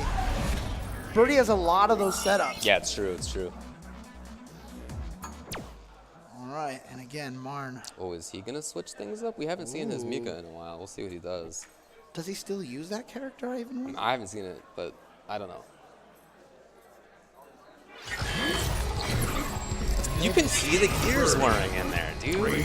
He has gears. You had to oil it up a lot, you know, get the rust off of there a little bit, but you know. But there's they're whirring. definitely- Yeah. Let's see who we're going with here. Meanwhile, Alucard telling himself, I'm Yep. all warmed up. The Mika. Oh, wow. He's gone for the character switch. He got the grappler, and we haven't seen that in a little while. Is he going to have the pom-poms? He is going to fight with The the pom-poms. Gonna fight pom-poms. with the pom-poms. Are these tournament legal? To me, it doesn't matter. I know what those. You can see what her buttons are. You can see what her buttons are. Come on. It's not a punish. Not safe either. Oh, nice neutral jump there and setting up the banana. Yeah, you can't even jump. Oh, that's the setup. That's what he wants you to do. He wants you to jump. Oh, nice. Getting right through there. To the other side. Guess what? Back into the corner. Here we go. Nadeshko, who never changes outfits, by the way. She just looks so. Is that stun? It is, but Marn's not going to be able to kill here. Not enough meter. So here we go. Oh, Chased it down. Yeah. Anything. And Marn with the comeback. I think there was an intended bullhorn into trigger there, but it just didn't work. Man. Go Marn. M-A-R-N. Marn. Getting in there now. Goes with a risky slide. That's the he's done that second time. twice. Yeah. Just moving forward. Alucard Birdie trying to control the corner here. Remember, he was close to taking last round. It ended up badly for him, but before that he was fine. I mean, that's classic Mika, right? Sure, I mean, it's classic even a lot though- of characters. Even though it's season 2. Oh, see, here's that same mix-up Come again. on. We saw that already. Come on, Marn! Don't jump over the banana. That is exactly why Alucard does that mix-up. Right. He wants you to jump because he's so ready with that crouching medium punch. It's a sick mix-up. Yes. You don't see a lot of birdies use that at all. Oh, he's going to be able to confirm off of that. Yep, there we go. Really? All right. That was not a confirm there. at all. No, but it worked. Oh, yep. It How do worked. you do that with pom-poms? I just want to know. Want to know, that's all. I don't know. He also weighs 800 pounds, but it's all right. That was my beautiful. God. What do you say about that? That was... I can't believe it, man. He's thinking over there. That was... So he pretended to hold the drop kick. Yes. So immediately Alucard said, I'm going to armor through that. Because Alucard has sick reactions, and so I think... Right. You know, sometimes you can prey on people like that by taking advantage of them reacting in a way that they shouldn't. Right, so Marn let go of the drop kick early, was able to recover in time, and Alucard definitely went for the towards heavy punch to go through the drop kick.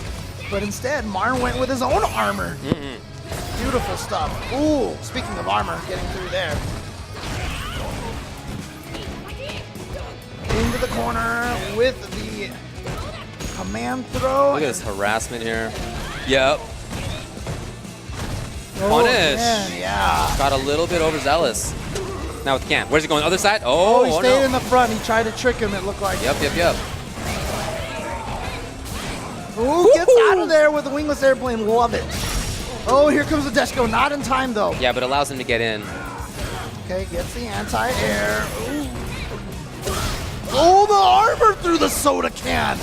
Oh, and speaking of armor. this is armor all over the place. Marn throwing his head back, shaking his head, frustrated. Couldn't believe that happened. Oh. Are you kidding? I guess Marn's been keeping the character fresh. Oh, yeah, see, that's what he was trying to do the first time.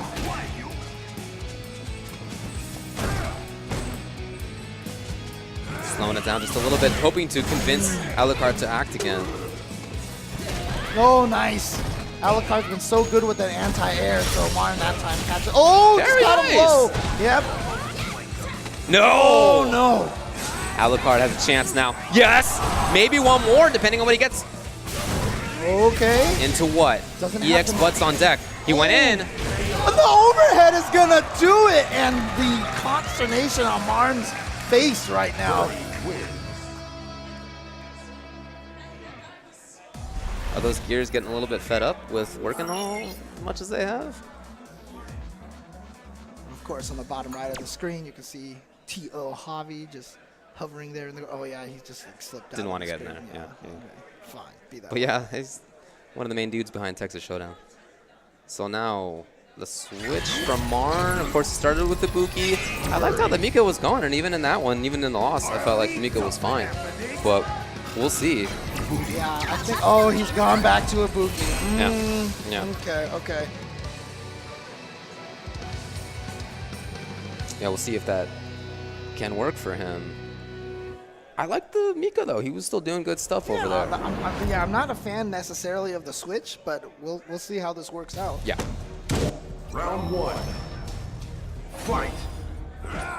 Starting off with trying to play footsies there. Building a little extra meter with that headbutt whiff. See, Marn hanging out at this range, this footsies range. We didn't really get to see a whole lot of that in the first game that they played. Nice! Fading out the throw, almost stunned. Just goes up for the medium punch and gets it. Okay, great start now for Marn. Oh, goes for it again. But can't punish it in EX, time. yeah. I think Marn knew it and he tried to get away, but not in time. Oh, there you go. You forget she has that option. Of course, it is similar to the bullhorn. You gotta hold the button down and let go. And it uses up all the kunai that she has left, no matter what. So, But it does have that nice air control. yes, but it's a big gamble because For if sure. it doesn't hit, then you have no kunai. Yeah, it's a round under. Was looking for something from Marn, didn't come. Here's a big roundhouse. And Alucard now gets stage control. Can protect That can. him, but yeah, Oh yeah, you see he didn't go for the side switch just in case? That's keeping his eyes Can open. was still there. Oh, gets in again with the surprise EX kunai. Stay in the front. Oh, punishing the V skill. Good damage off of that. What? Oh, chase it. Wake up buttons again from Marn. That's safe, the EX. -2. Oh, got to the other side off of the overhead. And the explosion. Oh, no, he missed. Oh, Marn. Oh, Marn, the armor oh, comes to Marn. the rescue. Oh, Marn. Oh. Ugh. Final round. Yeah, Fight. feel for him for that. Alucard now, match point. Be able to advance forward. Oh, he's Wow, going what to be a able to time for combo off that. roundhouse. Yeah. Good block on the overhead. Marn back to that mid-range to try to start things off. He does. And really pressing the issue. Noble. Gets out of the corner. So and strong. Oh, the cross-up of Kings. Again. Oh. No, but why? Is there a timing mix up to that? Is that what the issue is? Is it maybe a crossover not depending on when he dashes? I gotta ask later because I feel like Marn, the second time you see it, for sure, you know. Right. So that's my question. I'm gonna have to ask later. But I like that Alucard went for it again. I'm just glad that he went for it again because you know what? Marn hadn't blocked it yet, so he's probably saying, you know what? You gotta prove it to me that you're ready for this. Yeah, keep it up for sure. So 3 for 3 on that mix-up. Alucard taking it over Rise Marn. Yeah, that's it for Marn. Marn is out of there. So he had some good ones this weekend. I mean, again, he beat Justin Wong. He just beat Alex Valle. It was a nice weekend for him. Beat Magneto 1080p, strong player from Texas.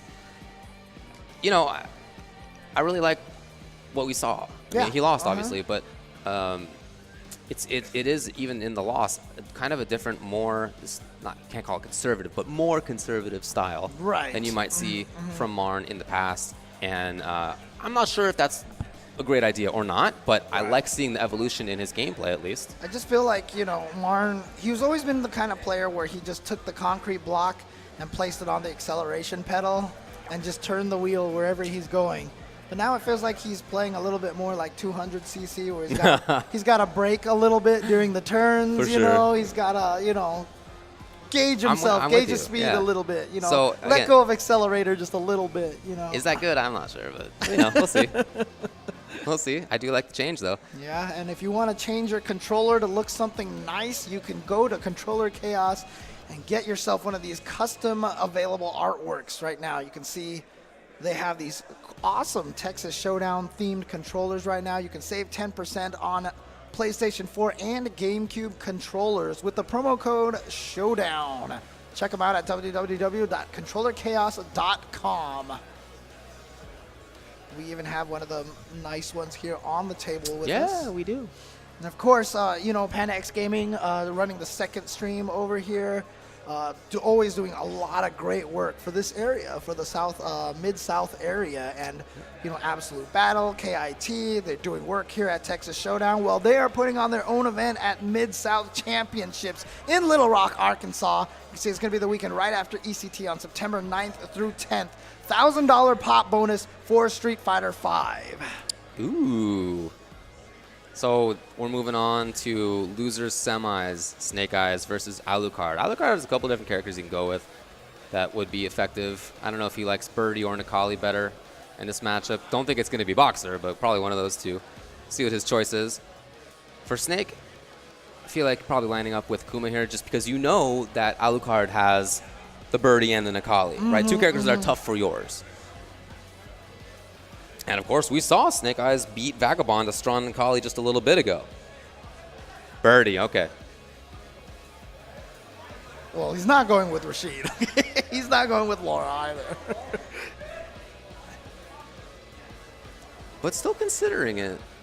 Like I said, I would expect Akuma. Yeah, there it is. Akuma Birdie.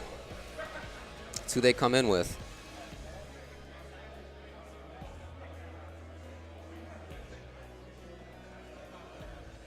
And I think that makes sense out of Alucard's side, having just seen Akuma beat Nikali, right? And you just played Birdie. You just won with the character. You're fresh with him. Right, You're feeling good with him at the moment. Exactly. Stick with it.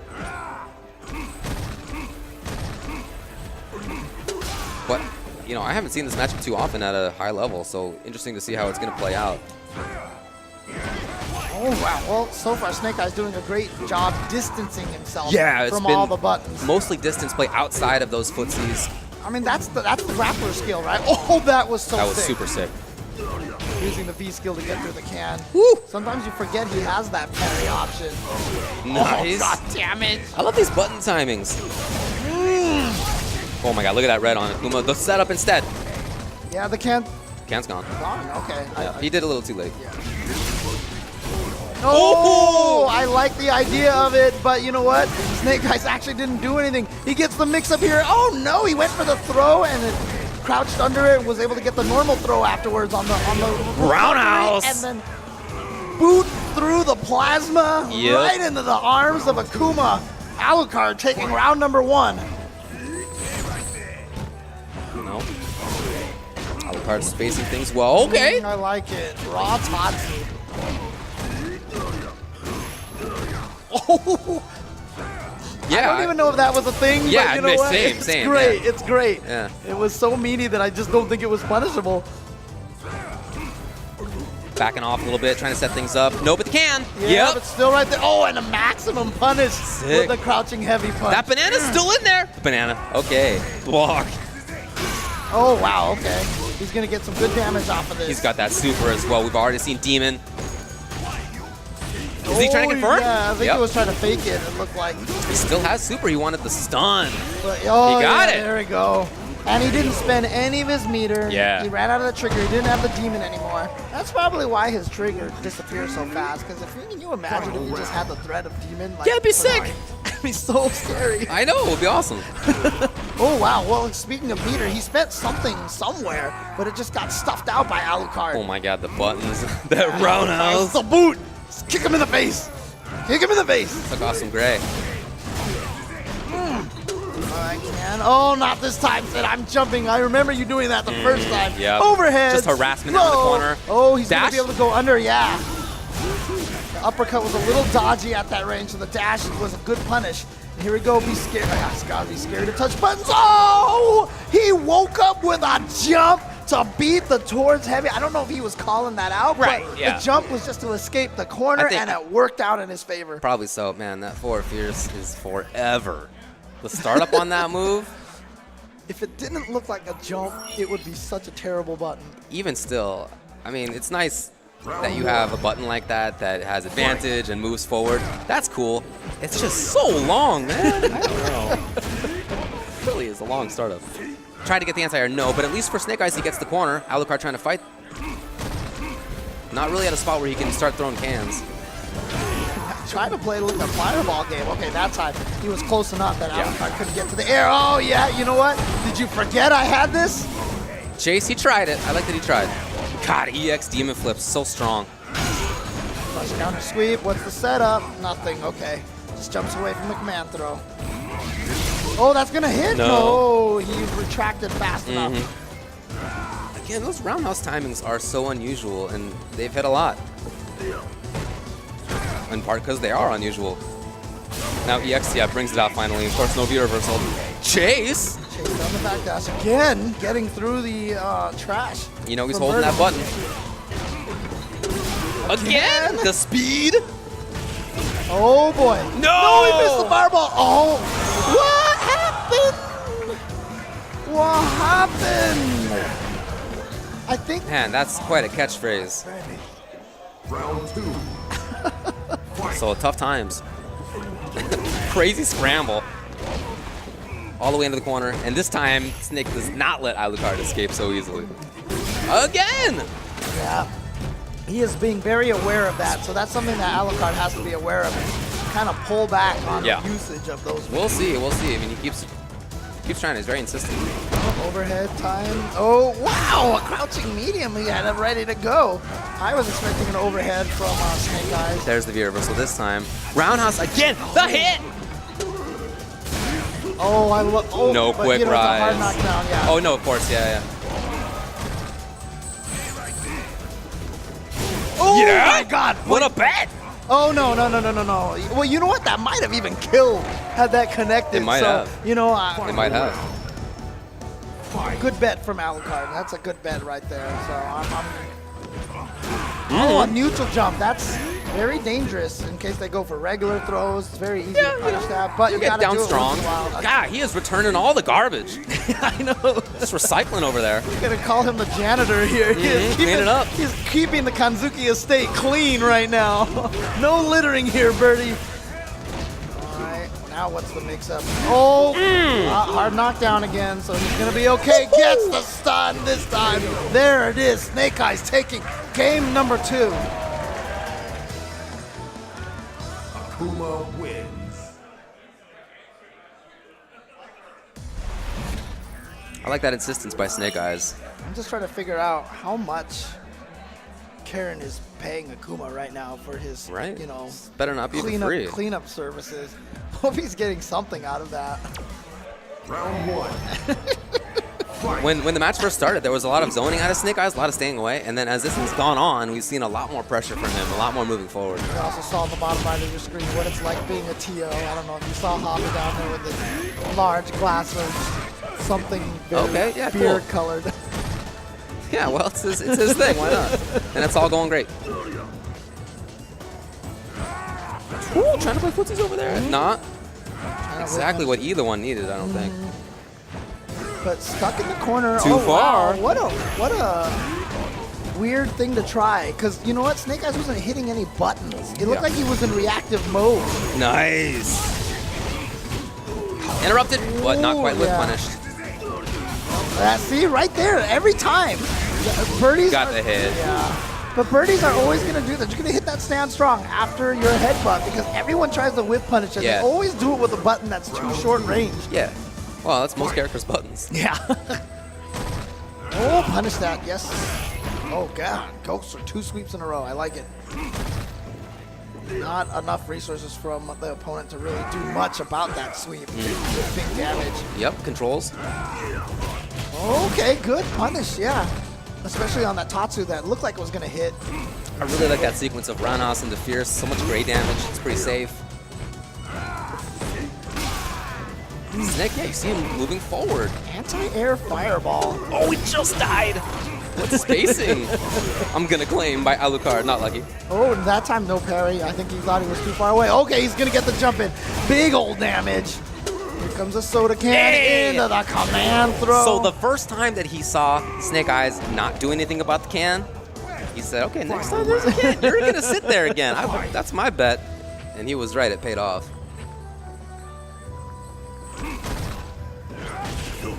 Ooh. A little bit of a whiff there. Both of them trying to find buttons. Chance for Alucard. Light pressure. Feeling pretty confident in that neutral game. Okay. Stopping that. Oh, anti-air crouching heavy punch. Even got the crush counter on him, using the EX fireball to keep himself safe. Yes. Slowly that chase down. Interesting that he's going with the crouching heavy punch anti-air as opposed to just the the Shoryuken. Yep, there he goes. Still controlling there, and no real need to make anything too big happen. No V reversal and no trigger. I feel like that was a big game of chicken by both of them. Oh, went under. Fierces. Yeah, look at all that gray health building up. Oh my God, 2 fierces, and it was that already. Oh, Catch nice. him by surprise. You see him with the fake. He went for the whip throw into the EX. Headbutt, try to bait Snake Eyes, and the touching button, Snake Eyes gets the jump in. That should be, oh my God, he didn't even need the uppercut. The fireball did it. It does a little white health damage too at the start. The gray life in there. Yeah. Okay, so Snake Eyes figuring it out here. All right. And the solution definitely seems to be more active. I mean, not that he is rushing in super hard, but at the start of the first round, he was zoning with fireballs. Right. Right, and it's not playing that style right now. Round 1. Smart decision. It seems to be paying off. He's gotten 2 in a row now here against Alucard. Oh, Alucard, no switch. Sticking with the birdie. oh, punished again. You look, Alucard's gotta chill on the V skill. I really feel like he needs to do that. It's either gonna be raw Tatsu or just walk up medium punch or that parry V skill. See, every time. I hear you. Okay, good damage. Look at that. Even on birdie, Yeah, right? exactly. Everybody, that's good damage. There he goes, set up again. Just goes for Oh, beat the headbutt. is that stun? That is a stun. And Snake Eyes is gonna get away from this. If he doesn't drop this combo. Okay, he gets away from this round. Match point. Round 2. Fight. Yeah, match point now for Snake Eyes. Alucard, he's done that a couple of times. So rare for him to bring out that risk from that range, where it's not for sure. He's usually so good with it. Empty jump confirmed from Snake Eyes. Oh, got the crouching medium punch, but didn't confirm it. And again, that thing not only is so good for just like controlling that space, but it's virtually unpunishable. Oh, yeah, you're not going to do anything about that. No delay when it lands. Oh, throws the overhead into the corner. This could go all downhill right now. Okay, V reversal to get out of there. I like the no quick rise, but then just gets backdoored. Here it is, Snake Eyes, who's at match point. Okay, just wanted to maintain control. Oh my God, watch the damage, watch the damage. Ouch! Oh my God, that's like a combo. Oh, I really feel like that was supposed to be the chase. No more meter now. Yeah, see, Snake Eyes didn't do anything. Oh my God! No it punish! Missed. It missed. Alucard lives. Oh. Alucard lives! Snake Eyes is trying to set something up. The can. No, it's away. Oh, the anti-air didn't work. That's enough. Really? Oh my God. Really? The anti-air didn't work. And it's funny because he went with crouch medium punch instead of the crouch heavy punch, which I feel like he's gone with most of the other It's true, times. he has been Yeah. doing that, yeah. Maybe he just didn't think he was going to get that button out in time. Yeah.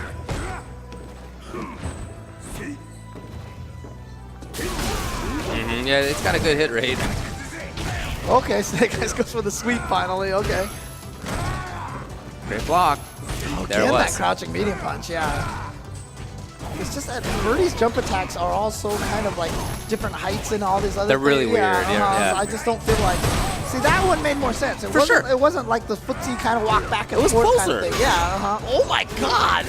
And yeah, the back medium punch is going to be a launch, so he's going to be able to get the full confirm off of that, even that late. Snake Eyes, can he do it? Oh, he didn't go for the throw. Alucard's on the ropes. Oh! Wanted to chase, but he can't get too Ah, chasing. but the EX Fireball, the Tiger Knee EX Fireball is gonna do it. There it is. Snake Eyes advances forward, taking out Alucard. F3's Alucard. You can see right there, Alucard laughing, smiling, talking to Snake Eyes. Yeah, look, he did a good job. Yeah. Nothing to go home sad about on that one. I mean, obviously, you're gonna be sad. You want to win, lost, right? of course. But great job to him. Top 8 here at this event. Played very, very strong. Doing it with several characters. Once again, Alucard. F3's Alucard. Shout outs to him. Congrats to him. 4th place. 4th place. So we have to find out who is going to be in losers finals. We know Snake Eyes is one of them, but who's going to play? It's the loser of winners finals, which is ChrisG and Smug. It's one of those two guys goes down to losers. One of them goes into grand finals right away. And you know what? I think don't this know. basically means it's going to be Balrog versus Ibuki the whole way, because we aren't going to get the cycle of characters from Smug. So Yeah, ChrisG just had to do that against Alucard. So there you see and he right ended up winning there. it. Yeah, taking a look at the bracket here. So ChrisG versus Alucard, it was a 3-1, but you could really tell how Chris was. He felt like he escaped. Right. You could see it on his face. EG's New York Chris G going up against DTN, Defend the North, Pi Smug. And Smug with a close one of his own, that 3-2 over Snake Eyes. He's 1-2 the last couple times that they've played. And man, he plays Boxer versus Geef better than anybody. Even in SF4, he played Dudley versus Geef better than anybody. Right. And it's a similar matchup. And I feel like he took lessons from that game, and you could see them in this game. All right. Playing it so well. One of the best players in the country on the younger end of things. Same Right. with Chris. I mean, he's been around for a long time at a top level now, but he's not some old fella. Yeah. He's still a youngster.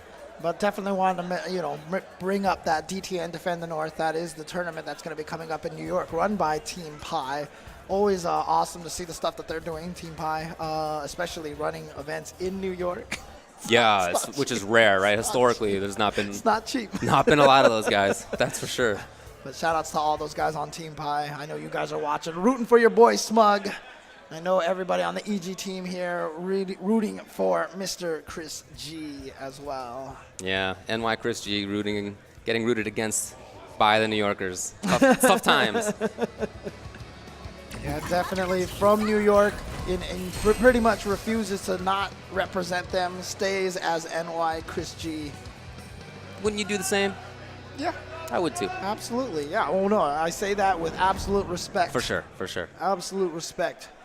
That's where he was. Round 1. That's where he gained his fighting game talent, and that's Yeah. where he will always stay loyal to. So here we go, Smug versus Chris G. All right, good range on that slide. Wow. But, I've seen Smug play this a lot over in NLDC. They have some strong Ibuki players. You see it pretty often. Yeah, Shine, for example. I'm always impressed by his spacing in every matchup, but in this matchup, he uses that turnaround punch so well. We didn't see it against Geef because it's not advisable, really, but in other matchups like this one, man, it's so good at maintaining pressure, at building pressure, at controlling the ground. Look at that gray health. Oh my god. And you can hold multiple at once, which he often does. Oh my god. Oh, got to the other side, but no confirm.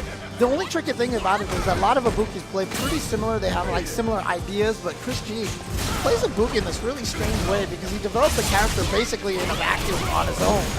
I'm surprised to see that low rush. God, he misses. I've seen ChrisG miss that Rida juggle many times. Oh my God, he just Rida. I guess. Just went for it and it worked. Fight. Sick. All right, punish on that dash punch. Stand light kick into uppercut. It is pretty fast, 7 frame EX Rida. Did you punch It's the not safe, dagger though. away? Yeah, you can punch those. Yeah. It's just like he was just sitting there and then right at the right time. All right, here we go. ChrisG getting the right knockdown. Oh, the turnaround punch. Yeah. That 4-hit combo from ChrisG, I felt like did the same amount of damage as that Yeah. turnaround punch. I hear ya. All right, what the? Kind of funky, but Smug taking advantage of it. Building that V meter anti-air. Yeah, you know he's ready for that. Oh, got him. Yep. All right, let's go to round 3. Smug Final round. with the throw bait into the target combo V trigger activation. Interrupted into nothing. Okay, caught him by surprise, and yeah, it's hard to get under Balrog, so Smug knew which way to Ew. block, but ChrisG snuck in there. Oh, he spent all that, yeah, and he's gonna get some back. It's a lot of cash. Yeah, and you lose a lot of the momentum. Sure, you get the Yeah, damage, but right. you lose a lot of that momentum. No EX kunai. He's only got 1 kunai left. All right, now when final tap comes up. Oh yeah, well, what do you think that Fierce was about? That was about starting off that turnaround punch, but we're not gonna see it. Right? Like when a boxer presses buttons like that from far away, Hey, what else do you think he's doing? He's setting that up, but it didn't come up. trying to catch forward dashes, maybe, you know. I mean, that was like full screen, you know. But go. I would imagine they would like whip jab into it or something. Maybe he like was already that. holding that jab, man. Could be holding another turn punch, yeah. Did it again. Yeah, right. 3. Yeah. Or Yeah, you got to try to translate. oh, crush counter. Oh, ChrisG not getting the confirm off of that, but okay, gets a throw afterwards. Big chance. No. Just you know what? He tried to chain really late and he Oh, did it too yeah, late. yeah. He just did it too late. The knockdown. Overhead. Block on He the just built overhead. it, too. Oh, and he calls out the V reversal. Says, "What are you even trying to do?" And Smug gets the full punish off of a neutral jump. Sick stuff.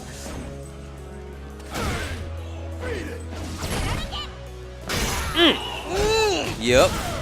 Yep, probably holding down buttons right there, so not gonna be able to do the target combo with the V skill. Yeah, and just that fact is scary if you're the opponent. Yeah. Ooh, don't chase! Yeah, when you figure out that he is holding the headbutt, it's like, oh, I want you, but it's just even more scary. Yeah. Oh, into nothing. Okay, goes for the throw. Yeah, he is still -2 after that reversal. Into what? A little bit of caution. Yeah, it And wasn't not even overextending. It wasn't even a crouch light kick. It was a crouching light punch. So it wasn't even a low hit. Nice job by Smug. Lots more control in that game. And when he might have had chances to go in hardcore, he still maintained control instead. Round 1. You play high-level matches like this. I mean, you see their faces like that. And sometimes it almost kind of looks like an exaggeration of how like tired they look. But this is exhausting. This man. is a stressful game, James. It's fun, but it's super stressful. Oh, counter hit into the target combo. Oh! Stun almost. Yeah, there it is. I don't think he's going to be able to kill. No, he doesn't. Oh, he just built 2 bars. No, it's not going to do it. Oh, Almost, though! empty What jump is in the that? Throw. What is empty jump overthrow? Round 2. The round winner. That's what it yeah, is. You're right. The move that'll get you the perfect. Yeah. It's just like weird enough to work. Jeez. How many buttons was he holding? He had to have been holding 4 buttons at that point Yep. in time. Oh, got to the other side. Wow, like I said, it's actually really hard to get under Varog, but it looks like they're finding an alternate routes now instead of just using that air target combo. Oh, the armor, Ready for that. You gotta punish that. ChrisG is really bad at confirming into the light kick on that target combo. Yeah. He always just interrupts. The safe ender. Oh man, all of them missing each other. Oh! Ooh. EX. Not enough. Oh boy. But there's no trigger at least. And no kunai. No kunai. Oh, is you're the right. big important part. Oh! Any button's gonna do it for Chris. He knows it. Yes! Ah, there it is. Sneaks in with that crouching medium kick again. Not a lot of great range on that button. Yeah. You're putting yourself in range to get crush countered by that heavy kick. It's true. But you know what? Managed to sneak it in there. Found the right time to squeeze that button in there. Woo! Woo! Gone. Super Mario Worlds himself out of there. All right, gets tossed. Slow approach. Oh man, you see him whip the heavy punch, heavy kick, and then go right into the EX dash. It's so scary. Oh, he saw it and was trying to use that to get out, but They were both ready. yeah.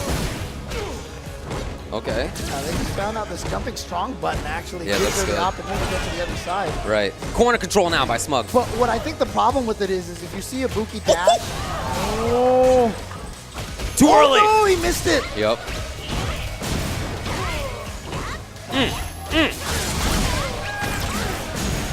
EX! Not stunned. He lives. Oh, he went for the throw instead of the instant. Oh, he's trying to get him with the kunais. Oh my God, the target combo, and then guess what? The heavy kick. She exploded. Ooh. Yeah, the weakness of that. Mega Man style. So the weakness of that, the alternate mix-up that ChrisG is using with the jump medium punch, Yeah. the dash behind, is that if you see a Buki dash, she's going behind. It's not Right, a real okay. mix-up anymore, right? So Okay. it gets her behind, but unfortunately, just doesn't create that ambiguity that the, oh my God, Ooh. turnaround punch. Yeah, he hadn't done it before.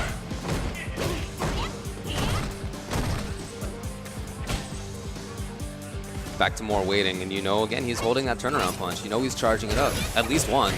Okay, beautiful confirm off that catching light kick. So rather than staying away, there's Chris just pressing the issue. Yeah, I love him going for the air-to-air. Try to make things happen. Kind of gives up your turn after you do overheads in this game. Oh, yeah!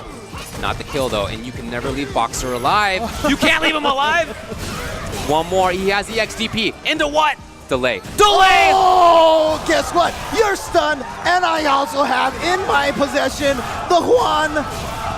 Oh, he maybe thought he had more punches? Oh, yeah, I think that's probably what it was. Oh, I think that's probably what it was. Can he make a comeback? no. ChrisG with the scramble wins. I think he thought he had more think you're V-trigger right. punches, and he was going to cancel the later one, but he should have just went for it right away. Either that or maybe his brain got mixed up on how to use his resources. Like, can I do this with 2 meters? And then they all just kind of... Okay. Oh, wow. That jumping medium kick is He's so pressing the issue a good. lot more all of a sudden as well. We saw a lot of slow stuff, and now they're in there. ChrisG again waking up with buttons. Oh, gets in there. He's done that a lot. Goes Yep. in there and does a crouching light kick to target and then confirm into the light punch uppercut. Moving forward. Ooh, okay, oh, you know what? He's going to be able to confirm off of that. Nice. One more mix-up for Chris. He has some kunais, he can zone, he can... Yeah, he Oh, only needed there one more. it is. He only needed the one. And then the bomb is going to blow up for good measure. Yeah. 2-2 here in grand finals. Could have been really different, right? That could have been the round for Smug. I don't know what, I'm still not sure. Yeah, what we got to happened. find out later. Round Yeah. 1. Fight.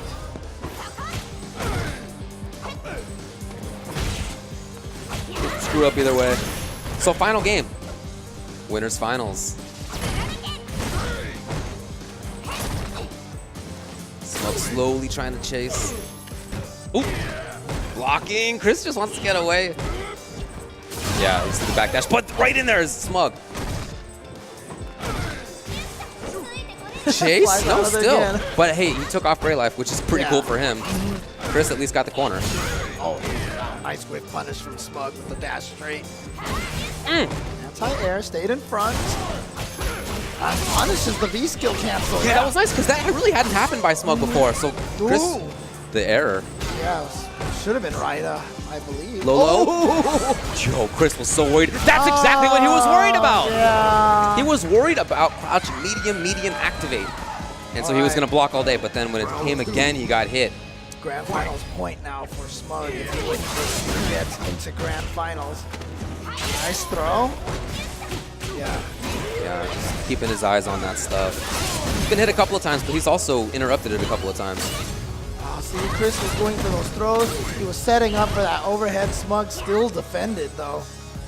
Chris now thinking to himself, man, I could have thrown again? Really? Wow, I didn't even see him charge for that. I'm not even going to lie. It looked like he was just walking around. Yep, he's really good at hiding it. And you know he's charging other stuff.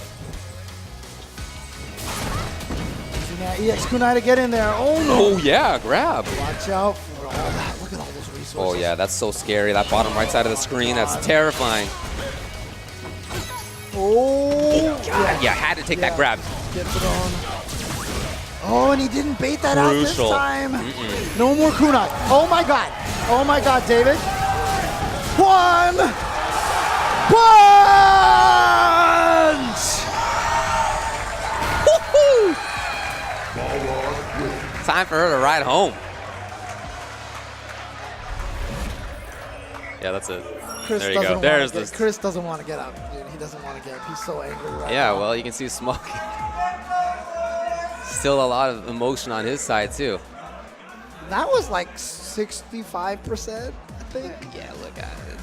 It's what you sign up for. You know, if you pick Ibuki against that character, she has a lot of good things to say in that matchup, but you know if you get hit that you're basically done. You know you can get hit twice in that matchup, and that's it. He doesn't And it's wanna, not- he doesn't want to get up. He It's doesn't not wanna- easy. Well, he's sitting there. Yeah, Christie's just You know, struggling. losers finals are coming up, so he's Oh, that's true. Yeah, he's gonna play. he's gonna again be there anyway. still. Yeah, So no okay, need to get up, but still, I mean, you can feel for him.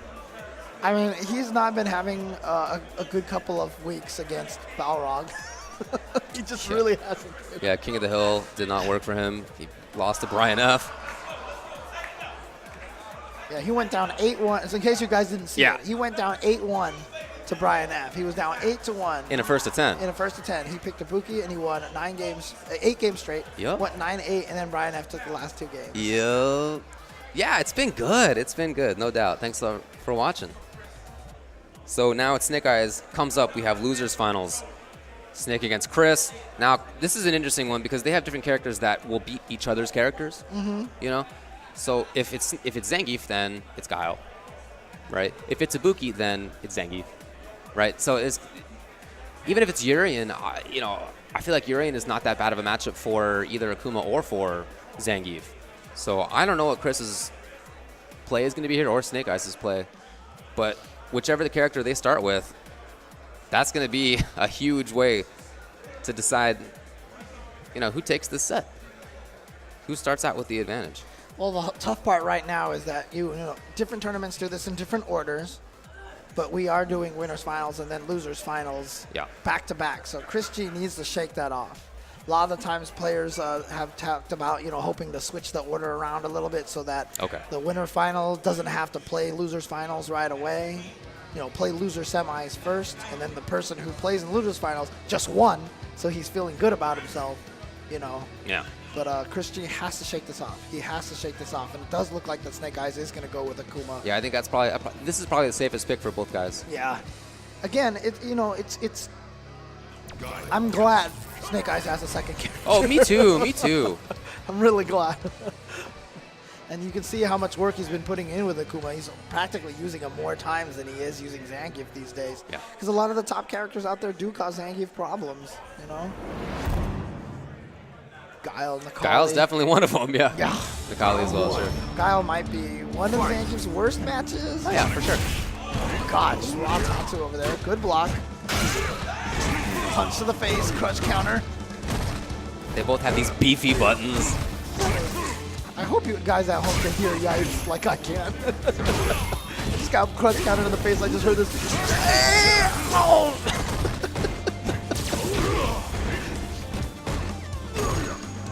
A lot of trading for positioning here. Oh yeah, down fierce to start it up.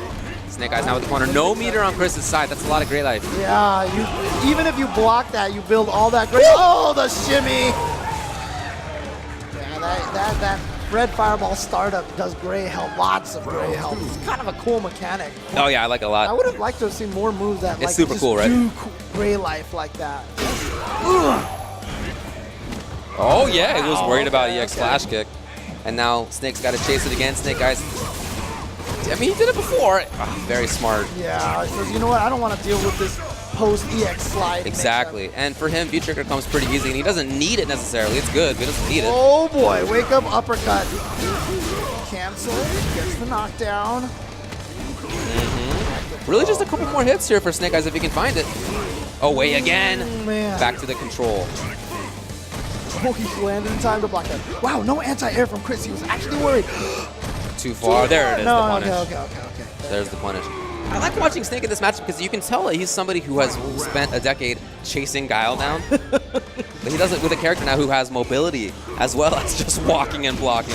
So you can see the extra skill there. Oh, he is doing that too slow. And look, you can do that to a lot of characters. Guiles, you gotta have the read. Oh, yeah. No anti-air. I love this pressure from Chris. It's a way to not get pressured yourself.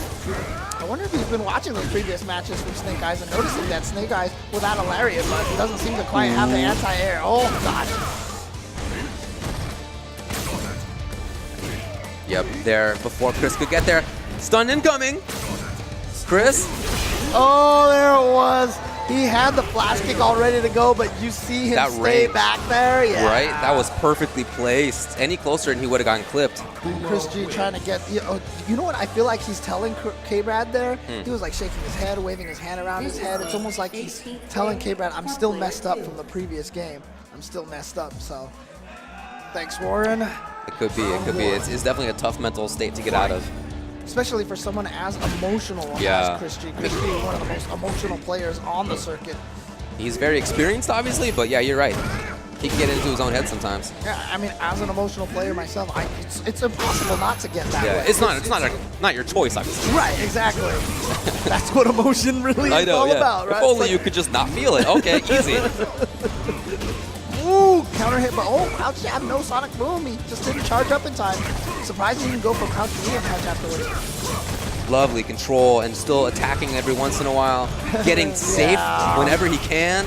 Okay, here we go. But you know what? V-trigger activation. Oh, yep. Scoped it out. Scoped it out. How many times can you scope? Oh my God, that's gonna get the crush counter. Wow. He needs more. He needs one more. One more mix-up could do it. You're right. No! Oh, he missed the combo. He missed the combo, and Snake Eyes. Crouching puts his medium kick hand to his jab. head. Yeah, That puts was his the hand to his intention. head, yeah. Oh, he had it. Oh, again with the crouching medium punch anti-air. So strange. So not willing to use the. Well, Dragon Punches you have to bet EX money on, right? I mean, they're not invincible, so you Yeah. don't want to get hit out of one of those boys. Oh my God, so ambiguous. I mean, ChrisG walking forward a lot, I think, just expecting it to go to the other side for the slide, and then Snake Eyes comes down with the dive kick instead. Nice. Pushes him back, but still all that V-trigger on deck. Just lands on it. Now Chris gets to control things or set things up. Did you see Snake Eyes walk forward to block the Sonic Boom? Yeah. He walked forward. He didn't try to run away from him. He didn't try to avoid him. He said, you know what, I'm going to block him, and I'm going to block him early. Press the I'm gonna issue. Get them out of the equation as quickly as possible, so Yeah. I really like that. You do have to deal with that mix-up, but it's better that you're going to deal with it at some point. Right, Do you want to deal with it exactly. now or in 5 seconds when you're in the corner? And if you back off, Guile gets that much closer. So you deal with it where the range where Guile's a little further away. Wow, Snake Eyes looking really strong here with this Akuma. Yeah. Spins the EX to do the damage. Oh! Okay, teleports out of there. Interesting. No, I don't think anyone saw that coming. Here comes the V-trigger. Oh, wow. Is that range? Yeah, good reaction on the uppercut. That's the like a got swing fierce straight. DP? Yeah. Yes. That's the same thing, yeah. Oh, the ChrisG special. Yeah, punish. Oh, but not for the round. He lives. He lives. Oh, my God. And no meter on Chris's side. It's a bad look for him right now. There was no grab out of it. Oh, he goes for the jump light into the throw. Low blocks done. Caught ChrisG unawares. And there it is. Snake Eyez again with another crazy zero life like clutch comeback. He's had like 2 or 3 this weekend already. I'm telling you, this is somebody who has been chasing down Guile for years. And yeah, even though it's a struggle, he's probably like, wow, this is fun. Super easy comparatively. Okay, yeah. Oh, man. Oh, he's gotten in there with the right timing. B-skill combo, launch into the... Punish. Oh, interesting idea. Yeah. Chris does attack in those moments a lot. Backdash and just gets out of there after the crouch. Light punch. Some blocking. Chris? Oh, yep, there's that mix-up that he has, yeah. Oh, and see, he goes in the front that time. Interesting. I haven't seen a lot of Akumas use that. He but definitely uses Demon Flip and EX Demon Flip better than other Yeah, Akumas. Yeah, that's for sure a hallmark of Snake Eyez Akuma. And like I said, when you see Tokido, he just goes for raw demon flip in your face a lot. But Snake Eyez, yeah, going for that mix-up. And I think even Tokido one time said that he feels like Snake Eyes' demon flips are better used. Oh, wow, chase him down with a crush. Stun, okay. stun, incoming. Oh, he finally went for the overhead, but it was so close that Chris actually got the throw. Right. I think Chris was thinking the throw was coming. I guess that's a thing. Oh, no punish. That could have been huge. That could have been the round. Oh, Hey. boy. Nice. That crouch, the medium kick taxi does hit crouchers. As someone pointed out to me, so it would have hit Macaulay, it would have hit him even if it was crouching, but not going to work in that situation. ChrisG takes that round. Okay, gets the counter hits, but nothing off the stand medium punch. Yeah, probably expecting a sonic boom, and ChrisG now goes for the pseudo reset instead of going for the combo. Got in there. Back to the screen control. Trying to get through. He built trigger now. Oh my god, that reached so far? How did that hit? Just that big range. Just stuck his fist out there and was Look like, at the gray. Look at the gray. oh, he didn't actually combo. Oh, but That might. No. He had run out of free trigger. yeah, I think he. Hey! Wow. You know what? Nice job by Snake Eyez, but I think you're right. I just think Chris was not in it. Not in it as well mentally as he could have been, because the way that he lost, it was not happy about it, clearly. Playing against Smug, that 3-2 set, super close, and then having to play against Snake right after that. Yeah, I know it's there's a tough draw. There's a lot of people out there who do argue about the winners finals, losers semis, losers finals order. I know the game 2K out there has talked about it a lot, and he's even taken stats about it too. So yeah, it is Dragon Eyes actually. Good call, good call. Now he's got these dragon punches and everything. Yep. We are here now at Grand Finals. It is going to be Smug versus Snake Eyez. They played each other earlier in the winner semis, as you can see there. Yeah. And like you said, Smug took that in a very close set. Super close. But so now here's the question: does Snake Eyez go back to Zangief? Or does he maybe continue this? Because look, if he plays Akuma, Balrog's going to like sneeze on him and he's going to die. Yeah, it's just, you take a big risk. Take a big risk. I don't know, though. We'll see. We'll see. He's smiling up there. But he's coming off of a win. He's feeling good. He just beat ChrisG pretty soundly. And so maybe a lot of confidence here. Yeah, and he should be confident, because in the last 2 weeks he's made top 8s at majors. This one and DreamHack. That's And true. for somebody who didn't really have the success in season 1 was not perfect for him. It started well when he was It at did Wii. Like start. he was winning all the Wednesday night fights, and everyone was like, True. maybe Zangief's not that bad. That's- but you're then, right, but that then went south. everything- Yeah, then That went poorly after that. So but for him to really be back on top, I mean, here he is in winners in grand finals after top 8 last week. So nice job to him. But Snake Eyez has to go up against Smug, who looked just so prepared. Yeah, it all went south for him, but it looked like he had to come south to actually start getting the wins. Top 8 at DreamHack, and now here, top 8 in Grand Finals, Texas Showdown. But he's got to make the comeback. Smug starting out with winner's side. If he wins 3 games, that's it. Tournament's over. Snake Eyez has to win 3 games twice. It's a long road. Yep, Smug essentially has not been sent to the loser's bracket, so you need to send him there first. Right. Ooh, but that missed. Okay, here we go. SPD, but light SPD. Oh my god. Yeah. It's like you trade and you're just like, that was just not cool at all. Look, Balrog's damage is enough that the big boy Zangief feels it. It's not just the little ones. Everybody feels that damage. Doesn't matter how much life you have in this game. I like the God, idea, he actually jumped into it, yeah. Surprised the lariat just didn't reach by originally as a combo. Smug trying to push back into the corner. EX is the way to do it. Plus on block, good movement. What a whiff punish. Dash under the... Oh, now he has the corner. Now it's switched. No trigger yet. Still no trigger on Balrog's side. Beautiful whiff punishes. Oh, wow. Again, it hasn't worked. Yeah, that V-skill. That V-skill gave him the trigger. Goes for the throw and another throw. I like it a lot. That was EX bear grab Yeah. as a way to get through buttons. We saw that before. And so Smug was ready for it this time. Yeah. Well, remember we talked about how he changed up his V-trigger mix-up so many different times? Not that he even had them that often, but when he did, they were all different. That's another one. Yep.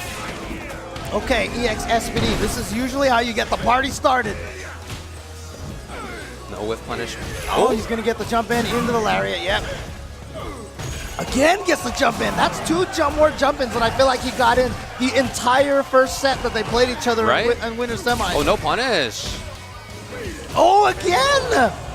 Wow, Smug is, I mean, he's seen the jump in twice now, and he continues to try to pester with that crouching heavy kick. Yeah. Well, we'll see if he makes the adjustment. He tends to do that. But I love that Snake Eyez went in so hard on it in one round. He didn't space it. He was like, I'm doing this the whole time. and that is unexpected. All right, again, EX SPD gets everything started. Fierce SPD. What's the next mix-up? Another Fierce? No, he goes, okay, just went for buttons. He was hoping that Smug would try to jump away. Patient from Smug. That was very fortunate for Snake Eyez. Got hit out of the air. No quick rise. Smart from Smug. Into what? Patience from Snake Eyez. Woo. No trigger on Snake's side yet. Smug threatening. Still a lot of damage on deck. Oh yeah, that could be big. Yeah. Almost like using that V-skill. He opened him up. Super. Oh my God. He lives. Oh my God, not enough to kill yet. Oh, what a taste. More. He needs more. What does he get? Oh my God, that reached the light SPD. You see that button and you're all so used to Zangief being like, I'm laggy, I'm just gonna sit here. But he's in range, he does move forward a little bit. And it is -4, I believe, but it's hard to punish from that range. Yeah, you can definitely poke buttons in between. Yeah. Like you can definitely sneak things. There's a good, 9 frames in between there, but Snake Eyez, it's just a read and he was right. Snake Eyez with another just ridiculous comeback win at the very end there with a scoop out of the air into the crouch medium kick SPD. Yeah. Oh boy. Like I said, coming from the loser's bracket, maybe that last win kind of energized Snake Eyez a little bit. Good damage there, but still standing. It's unfortunate that's the best you can get, but you know what? Look, it'd be pretty crazy if you got better than that. Exactly. Like, I'm a Geef player, and I don't want more than that. It's, we don't need this game to be like that. So really nullifying that stand fierce. That's what those sweeps are about. Yep. Shutting that down, shutting down the armor. Oh, here we go. Big damage now. Just goes right into the raw. What's the mix-up? Goes for the throw again. Oh! Not punished well. Yeah. And he just used up a lot of that V-trigger. And that's it. That's it.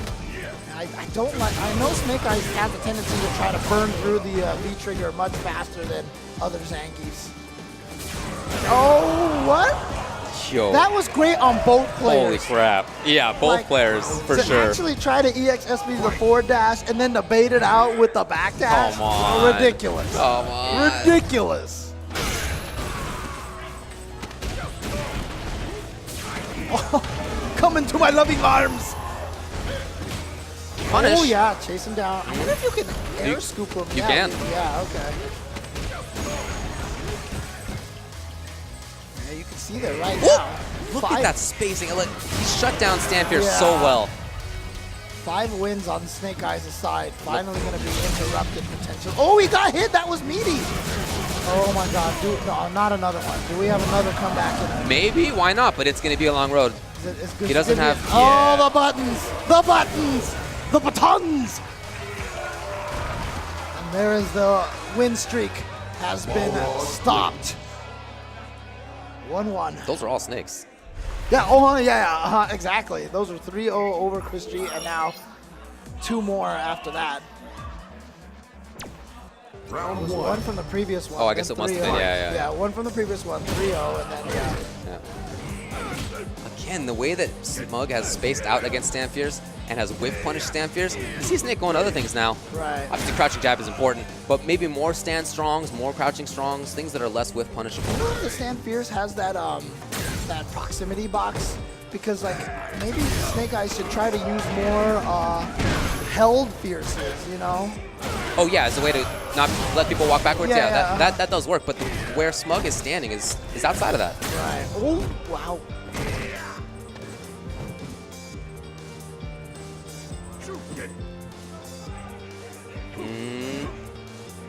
Smug, you see that space? Look at that. He's not going to commit.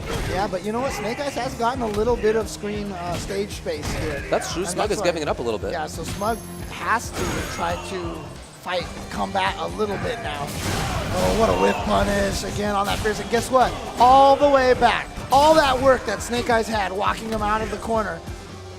And Snake, nah. Well, he might get triggered if he absorbs some things, but he's got to build life back in order to make that work. But that's just a hope right now. Oh, if he gets another crush, it's in there. Oh, but nothing off of that. Oh yeah, the jumps are not working. Smug is patient, 16 seconds. But see, This is the thing about Smug, is that he has this character that's so explosive, and yet he can play so slowly, he can play so patiently. Oh, and he just waited for the jump. He Yeah. thought that, I think Snake was hoping Smug was going to jump and he was going to try to scoop him out of the air. To have that combination of the dangerous up-close character with a ton of damage and being played by somebody who is a slow wall, that works so well in this game. Ooh. Okay. If it works, it works. And now he's in there. A nice confirm on the counter hit, crouching light punch. Yep. Slowly chasing down. Oh, okay, air to air. That's so scary when you see Zangief's arm shake like Right? that. Isn't it sick? Ooh, Love God. it. Eve with that super. Yep, got through it. Yep. He let go a little too early. Oh, the armor on the bear grab. Just a tiny bit of life. Oh, he went for the next SPD. Guess what? Could be one more mix-up. Oh, he makes the reset early. I love it. I love it. The early reset. The tap. But No, it he wasn't didn't get enough to kill. Oh, but yeah, you cannot raw activate the V trigger like that. Yeah. Onto the bus you go, and you know what? We have not had a Balrog. Remember, make a top 8 at a CPT event offline, an offline CPT event. But here we go at this ranking event. Smug has made it here. Now he is one game away from not only just representing here Balrog at a offline CPT event, but he is about to try to take this one. Keep in mind, Alucard was in here playing Boxer as well. He That's wasn't. true, There that's were a true. couple in this. Again, forward medium kick, it just hasn't worked. His dash hasn't worked. Smug's been keeping him Ooh, so okay. honest. Gets the crush counter. Nope. Oh, wow, challenging. A lot of scrambles. Smug coming up on top, but he does have to make that comeback. It's going to be tough. Snake Eyez, big life lead, but that means Smug has trigger. Oh, yeah. You thought he was just hit confirming on a counter hit low jab, so you're like, block, block, okay, I'm safe, and then an SPD. Exactly. Fight. Ooh! Yep, looking for it in advance. It came up. I'd love to see a little bit more of that stuff, yes. Now Because the Fierce has been getting whip punished so much. the audience is now cheering along with Zangief headbutts. How can you not? Look at that man. He puts his whole head into it.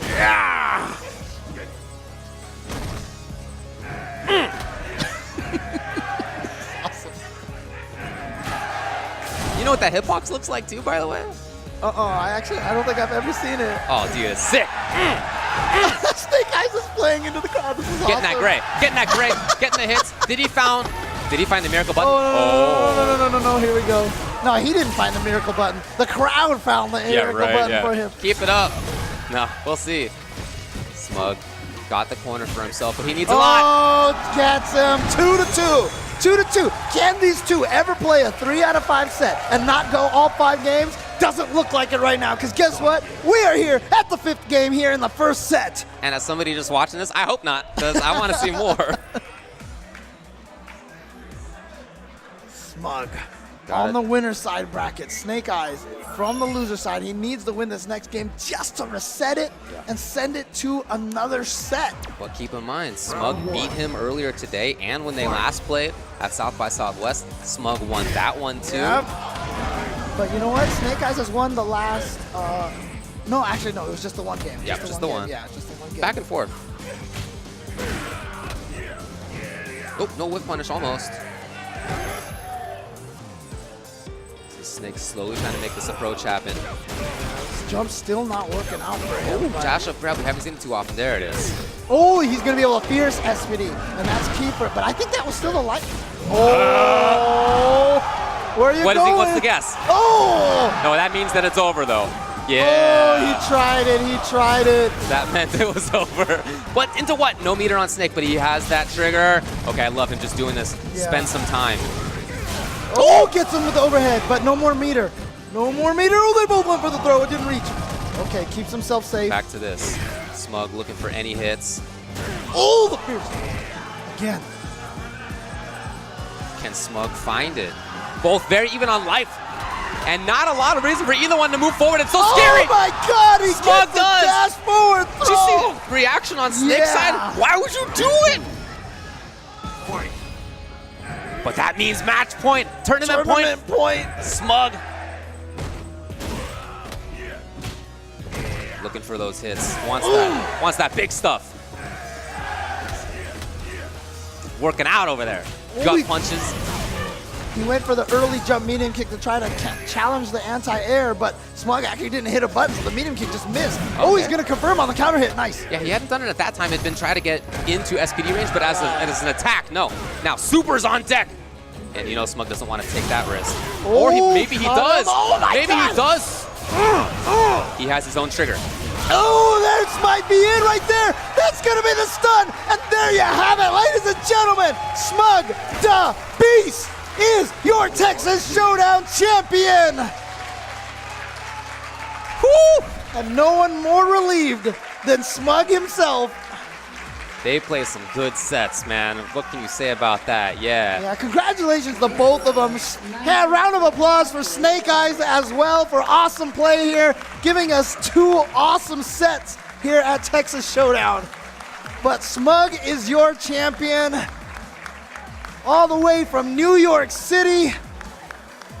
Congratulations. And he had a tough road. You know, He beat Alex Valle in pools.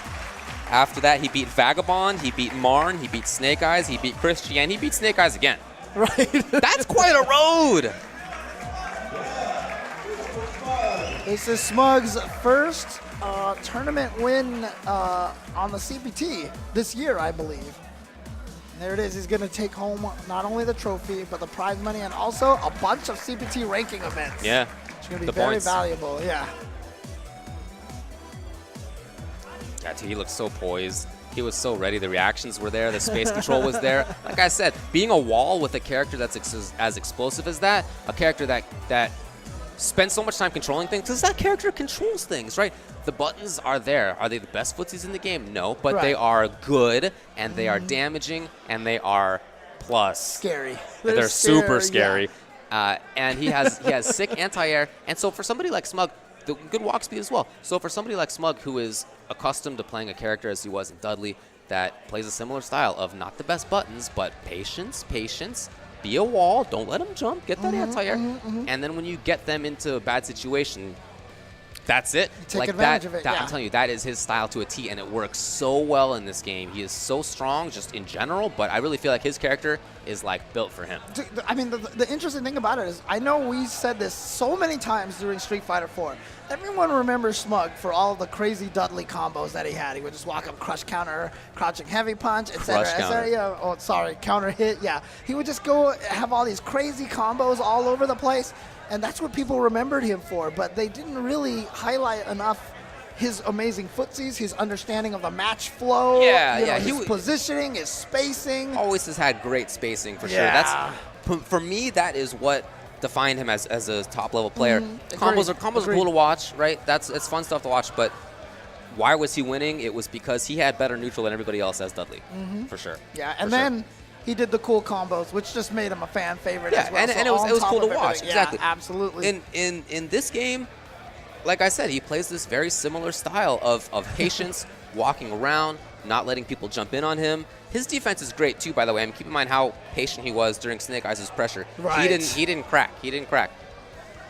That's him. He's patient. He doesn't get flustered, and when it's his turn to go in, he has a character with fantastically strong mix-ups. And like I said, so look, SF5 to me is about control. Right. Controlling things. You don't want to get the random stuff Uh-huh, because it's clearly very doable. It's very possible that games happen like that. If you spend a lot of rounds controlling things like he does with his character, and then you're the guy with the crazy crap, Right. it's a good combo. It's a good combination. But yeah, definitely want to take the time to shout out. You can see right here, Texas Showdown, TXS17. Tweet about it. Talk about how much fun this event was, how great this event was. Yeah. Again, such a huge step up from the last year. Oh, man, You yeah. know, like this event right now is putting itself back on the map. We had an awesome KI event, part of the KI World Cup circuit. You know, we had Guilty Gear, part of the Burst circuit that's coming up. And then, of course, Marvel we had earlier this weekend. We had MKX. Yeah. These guys have been running all sorts of stuff this whole weekend. We had ST tournaments in the background. That's true. There was a Third Strike. And a Third Strike tournament as well. CVS2 tournament Right. here. Yeah, they are old school folks, and they definitely cater to that side of it. Yeah. It's become a big tournament again, which is awesome. Yes. Right. There were definitely years where Showdown was not like that, but it's definitely regained that. At the same time, though, we're in this fancy ballroom, in this fancy Hilton, in the fanciest part of Houston. Yes. But at the same time, yeah, it feels like an old school major even still, and Yeah. I love that mix. It's such a unique thing. So once again, shout outs to, Javier Moreno and Chris Cho for doing a great job bringing this back. And it's not just them as well. There's a ton of people who have put in so much work to make sure that this Awesome. works. What is that? Don't worry about it, man. You're not nerdy enough. That's the nicest thing you've ever said.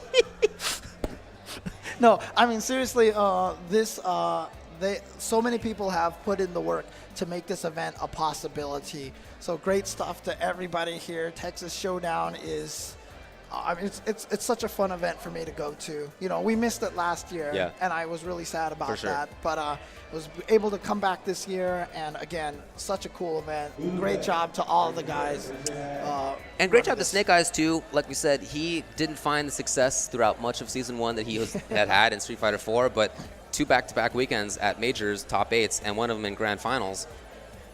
That man is back, Yeah, and that's really nice to see. And it really comes down to the secondary character, which, I mean, at this point in time, would you even say Zangief is the primary character? Like, the way that he question. plays the two characters, it almost feels like one of them's not even a secondary. It's literally he is a half Akuma, half Zangief player now, I feel like. I think that's probably right, yeah. And I would even dare say that Akuma comes out more often than Zangief does. The thing, I mean, look, in top-level play, there aren't that many characters not that many players who use characters that Geef beats. There's some of the best, right? Right, Boxer is yeah, some of the yeah, is one of the best. Laura, like there are these characters that he beats up right in the top tier, but they're for some reason not as common as other characters who do beat him. I don't know why that is, but hey, as more people pick up Ibuki, maybe that'll become more relevant. And then you see Smug there. Speaking of Ibuki, cool to see Chris get as far as he did, but then unfortunate that, you could tell he was not entirely there in that losers exactly. finals. After he lost to Smug, he wasn't there. He didn't have it in him, I feel like, and that's not to give Chris any excuses or to lessen Snake Eyes' of course, win. yeah. The Snake Eyes definitely took advantage of it, but, it's tough to recover after a loss like that, for sure. Yeah, man. For sure. And nice to see Alucard, too, because Alucard last week at DreamHack didn't go well for him. 5th in his pool, right? And But that's an indication of just how stacked DreamHack was. well, that's though. definitely Yeah, true. But even still, for somebody at his level, that's not what you want. Oh, So for him to then this time get better than 5th in the overall tournament, he got 4th. That's pretty good, you know, and that's a nice thing to build on if you're him. And then it's very cool to see Vagabond up here. I mean, I'm sure we're going to see a lot more of him. We have been seeing more of him over the last half year. And Marn. Thinking man's Marn. We'll see how long that lasts. It's weird, but a dangerous pastime. I saw him tweet that he might head back to playing more Mika with as a secondary. Okay. Yeah, shout-outs again. Look, the Level Up crew has done amazing work here. We have Jimmy Wynn and Kiyobi here, of course, doing such a great job running this event. Speaking of Level Up, Alex Valle got 7th place.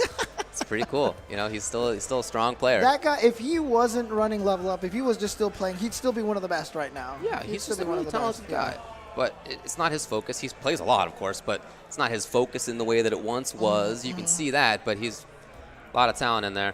And then Lud with the Chun. He got 3-0'd, but he got into top 8 with Chun, and hopefully that's like a confidence builder, and he tried the Colleen. I liked it. I liked it, though, because you know what? It's probably something that he wants to transition to eventually, you know. And so if it's good to use her in this environment, you know, especially when you're down 0-2 and you're probably like, you know what, maybe let me play Colleen against some high-level players. Right. And if it's not going to work out anyway, I might as well build on the secondary. And this is a game where having a secondary is really important. You never know if maybe one season you got the best character and the next season you got a butt. You never know. We talk about this, like, you know, the NRS players, the KI players, they're very good at just like, they're just like, oh, the patch notes, okay, I'm just going to play another character now. You know, exactly. The Street Fighter players, I don't know what it is. There's some, like, weird code of loyalty, you know. We're just not used to having patches is all. I mean, Street Fighter 4 had like an every year and a half kind of thing, but it's not really the same as an explicit, we're patching it every couple. Right, So it's just something people have to adapt to. And I'm glad that even Lud, who is a major character loyalist, even he recognizes that, and he's doing it. Really nice to see, encouraging. Yeah, I know, and I'm sad too because I'm even thinking about switching away from the Bay here. Are you really? Because she's a good character. Oh, so. She's an amazing character. She just might not be for me. Yeah. All right. Well, we'll see what happens there. Anyway, thanks a lot for joining us for Texas Showdown 2017 this year. Very happy to have been back. Awesome tournament the whole weekend. Nicely run. Seemed like a good one. Hope you guys at home enjoyed it as much as we did. We'll see you here in Texas next year. Peace out, everybody.